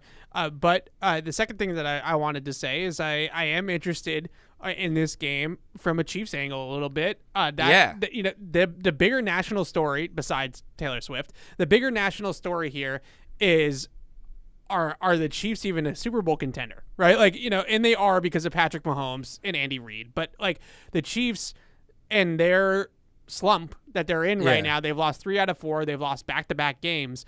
And one of them was to the Packers, who are an okay team, but it's not like they're a great team. And one of them was to Buffalo, who is not a very good team. Yeah, right now. I'm just going to say it. Not a very good team. So what's going on with Kansas City is the national story in this game. For sure. They got a little touch of the Patriots offense going on. They have what I would say offensively is predictability. Like they don't have a whole lot in their bag right now that they execute well. And situationally, they're very predictable. Like first down is an RPO down. Second down's a shot play down. Third down is, they have situational concepts to Kelsey. Like they're very, very predictable on all 3 downs. They're, and teams like I thought, watch back the Green Bay game and the Buffalo game. The Green Bay game, Joe Barry, their defensive coordinator, who's under a lot of fire, like not having a great year, honestly. And he just had the button to push in every situation against them because they just do what they do situationally. And not only do I think it's a combination, certainly, of everybody but Kelsey on that team is Rashee Rice, I think, is a promising rookie, but he's got a long way to go. Sky Moore has been kind of a disaster of a pick. A lot of Kadarius Toney. Yeah, Kadarius Toney has been a disaster, not just a disaster of a pick, but just a disaster. And a lot of those things I think are contributing. I also wonder how much is Eric Bieniemy not being. So I was going to say they miss Eric Bieniemy a lot. I think they do. I think they do as well. We talk a lot about these quarterbacks missing their offensive coordinators. Patrick Mahomes not immune to it. No, I mean obviously, I think Andy Reid is probably the best offensive architect. I would say maybe in the history of the game. Even for a team with an offensive coach like Andy Reid, losing the offensive coordinator, tough on the quarterback, tough on the offense. I just think that Bieniemy was a combination of and this is sort of what I envy about the Chiefs and envy about Andy Reid, with just looking at his style versus Bill's. Andy Reid's got Spags coaching the defense, who's awesome. Steve Spagnuolo, their defensive coordinator, is a great coach. He's got the defense covered, and they're really good on defense, and we can talk about that a little bit.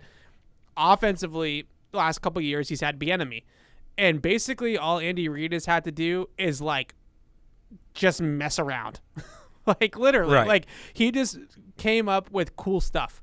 That's all he would do is come up with cool offensive schemes to just run a bunch of cool stuff. Like remember the thing like where they would do the huddle and they would like do the ring around the rosy thing in the huddle, and then they break the huddle and no one would know who anywhere anyone was, and then they'd snap the ball. Like Andy Reid would just come up with a bunch of garbage, like cool stuff. And now I feel like he has to actually coach again. Like he's not able to just kind of come in with his hamburger and just kind of, jump in and be Right. like, all right, well, like I drew this up on the whiteboard last night. I think it's kind of cool. Maybe we can put it in this week. Like he's actually coordinating the offense again for the large part. And I think that's a big difference. And, I remember with him I think he really kind of took a back seat to a lot of like the day-to-day in the trenches type of coaching because of how much he trusted his coordinators to do those types of things. So I do think that their coaching has taken a hit. Obviously their receiving talent has taken a hit. But outside of Travis Kelce and Patrick Mahomes doing the Mahomes magic stuff on extended plays and things like that, they don't have a ton of offense right now. And it definitely reminds me a ton of some down years for the Patriots. You can go back all the way to 2006, 2013, 2019, like those teams that still had Brady, so they still had like a baseline of like playoffs and they're not going to suck. But they didn't have the talent around Brady on offense for them to win the Super Bowl. And I think that Kansas City might fall in the same category. Now, the caveat is they could be the 2018 Patriots, right? Like they could all of a sudden just flip a switch in the playoffs and go on a run again. But I almost think that was like them last year, like that they did that last year. I don't know if they have that in them 2 years in a row. Last point, and I'm curious what you think. Isaiah Pacheco is kind of like a really important player for them. You know how much I like Isaiah Pacheco. Yeah. That was the guy for me. I wanted him to be the next James White here. Yeah. I wanted him so bad in that draft. He's a very important player. He's a very good player. Yeah.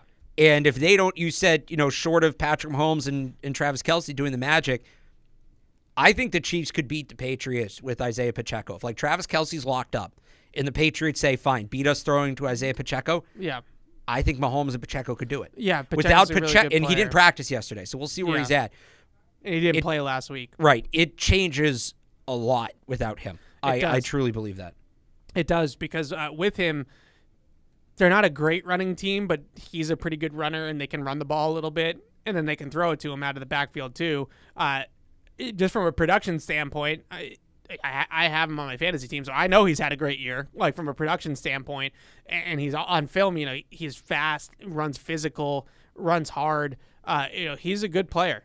And I think that's been a big loss for them the last couple weeks. He hasn't played in a couple weeks, and I think that's a big loss for him.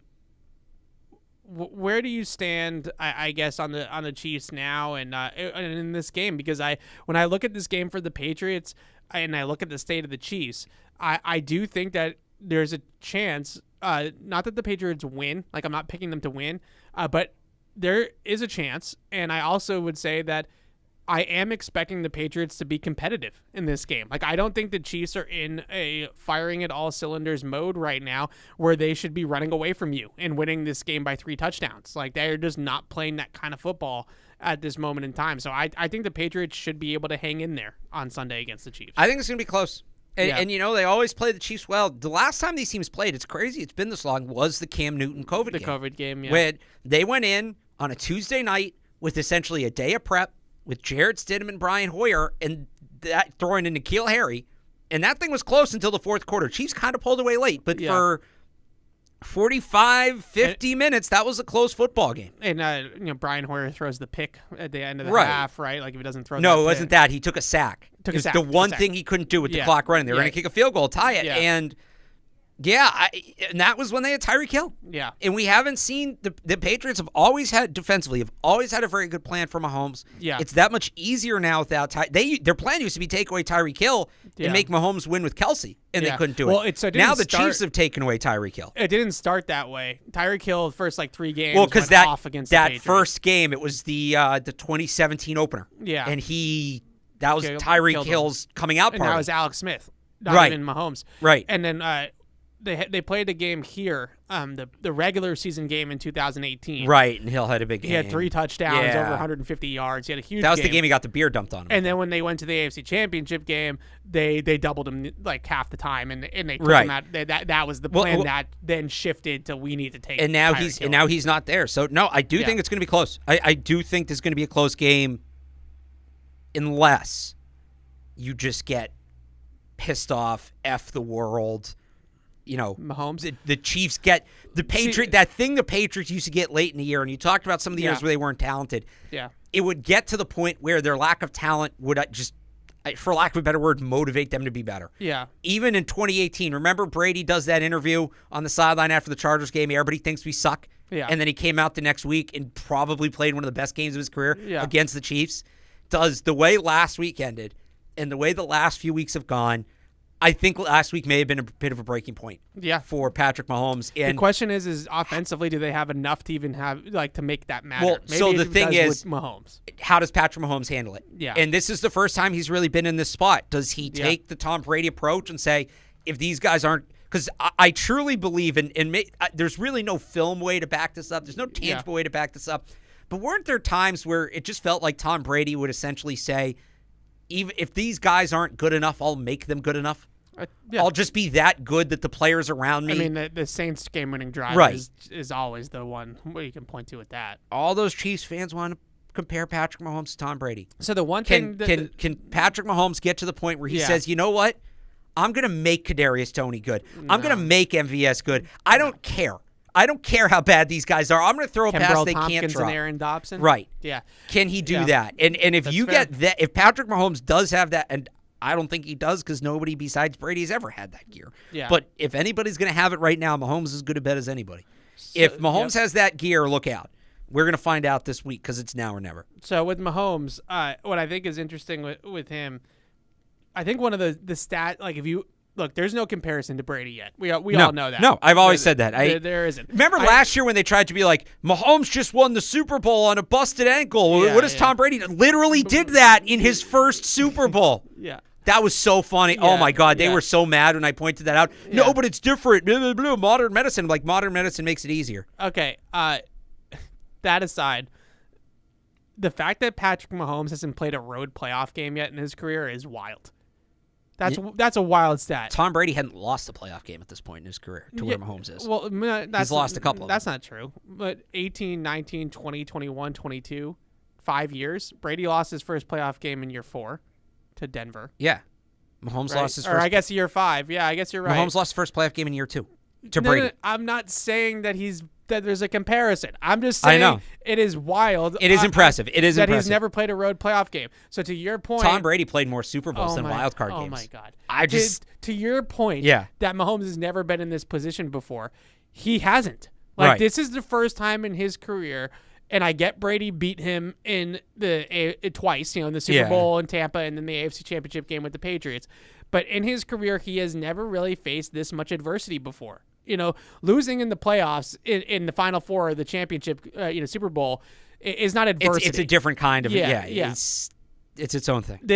This is in-season adversity that Patrick Mahomes has not necessarily ever had before. By the way, on top of that, to add to the pressure, Broncos are 1 game back and playing really well. Yeah. So you're talking about the division's they need a win to win the division. Yeah, and just again to make sure people are clear on this.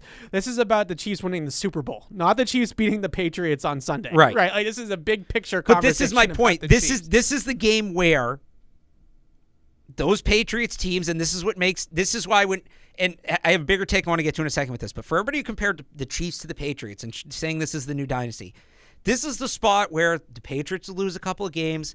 You thought it was all said and done, and they get this right game.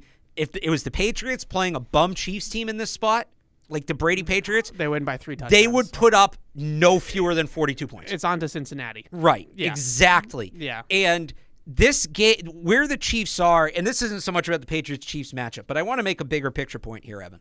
Do you remember over the summer when people were talking about, and this is when we thought maybe Mac Jones would figure it out. Yeah. And there were a segment of people that said, it doesn't matter if Mac Jones figures it out because for the next 5 years, the Chiefs, Bills, Bengals, Ravens, Chargers own the AFC. It doesn't matter what you do. You might as well just start moving on. You can never, ever play that game in the NFL. And this year is exactly why. Yeah. We were told the Chiefs were going to run the AFC for another 10 years. They might not win their division this year. Yeah. We were told the Bills were going to run the AFC for another 10 years. They might end up firing their coach at the end of the year. They might not make the playoffs. They might not make the playoffs. Don't sleep on the Bills, though. I will absolutely. I will remain sound asleep on the Buffalo Bills. You do not have to worry about that. The Cincinnati Bengals were not playing particularly well before Joe Burrow got hurt. Yeah. And now, meanwhile, they were written off. They're making a comeback with Jake Browning. And there's Baltimore. Baltimore's Baltimore. We'll see what they do in December. Wagon. Oh, well, they are a wagon good. Until Thanksgiving. We will see what they do in December. We're already post-Thanksgiving. Chargers falling apart. Yeah. Right? Well, people that pick the Chargers are and then you hate the Chargers. Yeah, the Chargers were never good. And I never picked Chargers either because Staley. And then the Jets. Everybody talked about the Jets are going to be this thing for 2 or 3 years. They lost Aaron Rodgers. Well, who knows what's going to happen with it? My point being, the NFL is such a year-to-year business. That is why because injuries are a great equalizer. But ultimately, it's also just hard to be good that long. People figure you out. But injuries are a great equalizer. Injuries. Like, if the Bengals had Burrow and the Jets had Rodgers, you just don't know. But salary cap, and I know you hate the cap, but the cap doesn't matter. Okay, why isn't Tyreek Hill in Kansas City anymore? Because they didn't want to pay him. All right, so money. Yeah. Let me put it there. Money is an equalizer, right? This game, I think, so perfectly encapsulates big picture why crowning the Chiefs as the next Patriots is such a disservice to both sides. So this is what this is about. Right. This is what this is about. They're not the Patriots. The Patriots. This is like when you get on me for saying that he's not Tom Brady. Bold take, Alex. The difference they're not the Patriots. There are a lot of people being very loud about the Chiefs are the next great NFL. Bold take. Hang on. There's a lot of people saying the Chiefs are the next great American. Really going out on a limb here. There's a lot of people saying the Chiefs are the next great American dynasty. What I am here to tell you is the Patriots were the last great American dynasty. That can't be replicated because the Patriots were never in a situation that all of these teams that we crowned in the offseason, Patriots were never in a situation like this until about 20 years in. No one will ever be the Patriots. I don't get. Wow. I played into your little. That was a great one. I played into your little Taylor Swift game, and you're not even gonna. I couldn't remember if the name of the song was Next or Last, so I had to use both of them. But what song are you talking about? Is it the last great American dynasty? Isn't that a Taylor Swift song? Oh yeah, I mean that's a deep cut though. So I don't get credit for the deep cut. I don't even know if that's the name of the song. It's a pretty deep cut. I played your game. Extra credit for the deep cut. I beat you at your game. And I don't even get any credit for that. I think it's the last great American dynasty. It is. Taylor Swift, the last great American dynasty, and you missed it. Yeah. I weaved that in beautifully, and you missed it. Because you were, so who's the real Swiftie here? Because I was trying to go on. I was trying to play into the bit. You know, I missed it. You're right. I played into your bit. I bitceptioned you. Jesus. A couple more things. You give me all this crap for not wanting to talk about Taylor Swift, and I did that beautifully. Nothing. You did it so well that I missed it. Exactly. That's how well you did it. Like me, I'm just like, I'm not even trying to like weave it in. I'm just like, you need to calm down. Like that's it. Like I'm just coming out and saying it. A couple more things on the Chiefs. Offensively, last thing about the Chiefs' offense in this matchup, the splits heavily favor playing two deep safeties against Patrick Mahomes, and this has kind of become like the it coverage now because with these high-flying passing offenses, it's all cyclical. These quarterbacks and things like that can move around. Remember when this was the defense for like 30 years and then it fell out of style? Yeah, look what's back. Yeah, everybody's playing cover 2 against Patrick Mahomes. So that's the big coverage that they play. When he gets single high coverage, cover 1, cover 3, he's 4th in the league in EPA. When he gets cover 2 quarters, split safety zone, he's 16th. So he's like a mere mortal. He's middle of the pack when you play cover 2 against him or quarters. And that's always been the plan. Kelsey's really not for the Patriots, but the Patriots have played a lot of man coverage against the Chiefs. The main reason why they've done that is because Kelsey, I think, this is not, again, like we're talking Patriots, Chiefs, dynasties, and now we're talking Kelsey, Gronk, whatever. I think Travis Kelsey has a case to maybe be the best zone route runner in the history of football. Like he's very good at it. Phenomenal. Like he is a zone buster. And I think the big reason why... You watch some Larry Fitzgerald tape. The big reason why is because he doesn't actually run routes against zone. He just kind of runs to his spot. Yeah, he just, he looks at it like a quarterback. Well, he was a quarterback in college. And he looks at it like a quarterback, and then wherever the void is that gets created by the other, wherever there's space, he just finds the space, and then Mahomes and him just have this, sixth sense where Mahomes will just find him in the voids. He is as good against zone as I've ever seen. He's just phenomenal against it. But at the same time, like if you don't play two deep shells, you give them that single high look, they're going to tear you apart. So in this game, I do anticipate the Patriots playing a lot of two-man. Like you play two man coverage underneath, two safeties over the top, and make Mahomes, matriculate it down the field, as they say. He also is Mahomes this year. He leads the league in scrambles. Yeah, it doesn't surprise me. Yeah, number one A scramble lot in of the league. fine, I'll do it myself kind of plays. Yeah, and I like to call him Pac-Man because he's like just fast enough to get away. Like he's not actually fast, but he's like just fast enough. So he's really good in scramble mode, obviously, but he will take off running for first downs now. Like that's something that he's had to do, I think, more this year because they don't have as many answers. So he's got to add the scramble. Spagnuolo, no defense. Well, are we done with the offense? Can we move over to the defense because they deserve to be talked about? So the Chiefs' defense is better than the Chiefs' offense. Oh yeah. They're ninth in DVOA defensively. Spags is a wizard. Like he just dials up pressure from everywhere. I think they're third in the league in creating unblocked rushers at the quarterback. So just guys coming scot-free through the line of scrimmage at the quarterback. They run a lot of creeper pressure. They blitz McDuffie from the slot a lot. That's a big part of it too. But they're excellent at creating open or free runners to the quarterback. And that's going to be a big part of the game plan this week for the Patriots is not only trying to block it, right, and trying to get everybody pointed in the right direction to block it, but also, sight adjust who's hot, right? Like how do you get the ball out of your hands? Right. Because when they run these creeper pressures, it's a stagnant defense. It looks like it's a coverage defense, and then they're just going to blitz like a defensive back. Right. Right. So they're blitzing people that you're not expecting to rush, and then they're dropping rushers. So, like, they'll drop guys off the end of the line of scrimmage, and then they'll blitz McDuffie out of the slot so they can maintain the numbers and the coverage. When they do stuff like that, you can't really, like, sniff out a creeper. Like, it's really difficult. That's why they're called creepers, because they creep up on you. So if you're going to see a lot of that on Sunday, you're going to have to beat that by replacing the blitz with the ball, right? Like you're going to have to find hot routes. You're going to have to get the ball out of Bailey Zappi's hands. The one thing that I did see though with this Chiefs defense, that's really, really good defense. They're not really good against the run, but in this game, like I would not expect Spags to let the Patriots run the ball like that. Right. When they go up against Buffalo, obviously they're gonna be okay with giving up some yards on the ground. Like then they go up against those marquee teams and things like that. It's a little different. With the Patriots, I don't think they're just gonna let them run the ball. But the one thing that I did notice with them is that they're not great at handling motion, like at the snap, like jet motion, things like that.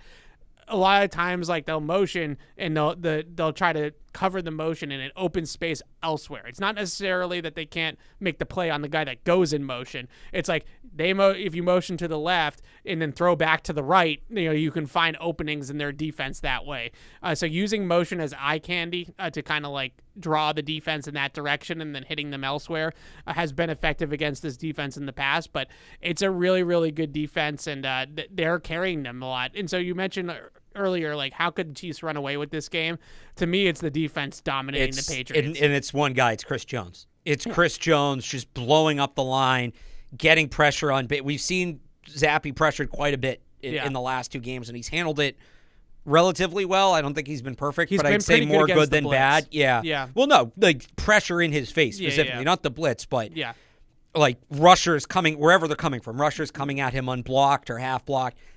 He's going to get a different. It's going to be similar to Khalil Mack, but like Chris Jones is just another level. And Chris Jones certainly he took over that game last week, and if the Chiefs win that game, he's the player of the game. Yeah. And it's been the case for a lot of their games this year. As good as Patrick Mahomes is, I think you could make an argument that in terms of, what impact, you see on the film, Chris Jones has been the Chiefs' best player this year. Yeah, him or McDuffie. McDuffie's been pretty good. Phenomenal. But I think Chris Jones can wreck a game. Bill said it yesterday. He can ruin a game, and we're really going to see what Bailey Zappi looks like under pressure, because you mentioned how much Mike Onwenu struggled with some of that. Not Mike Onwenu. City So struggled with some of that move stuff. Yeah. They're going to get the games going with Christopher Jones. They did a ton last week. They move him around. They play him in all the different spots. Yep. They'll probably get him one up on Cole Strange sometimes and try to overpower Cole Strange. when Connor McDermott comes in at left tackle. I'm sure if the Patriots do that again, I'm sure they'll try to run him on Connor McDermott. They'll get him on the rookie. And he's going to be in Bailey Zappe's face quite a bit. We're going to see how Bailey Zappe does with it. Yeah, he's a good player, and I think it's a really nice test for the two young guards.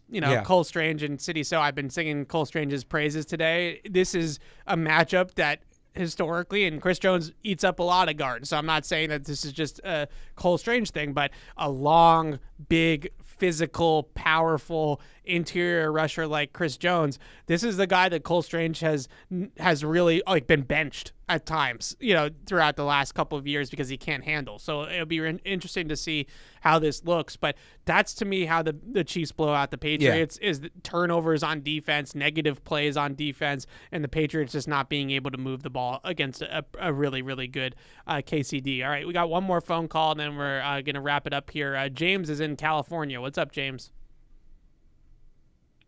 Hey, guys. Thanks for taking my call. I'll try to be real quick. I had one point on the coaching and Bill Belichick. First, I think he's the greatest coach of all time. So this isn't necessarily a knock on him. But I feel like you need good to great players. You don't necessarily need a great coach to win a Super Bowl or even go to a Super Bowl. And I think history has shown that. You have Doug Peterson. I don't think anybody would call him a great coach. Both the Harbaugh Bowl, you wouldn't call either one of those guys great coaches or good coaches. I mean, go back as far as Brian Billick when he won his Super Bowl. And I don't think anybody would call him a great coach either.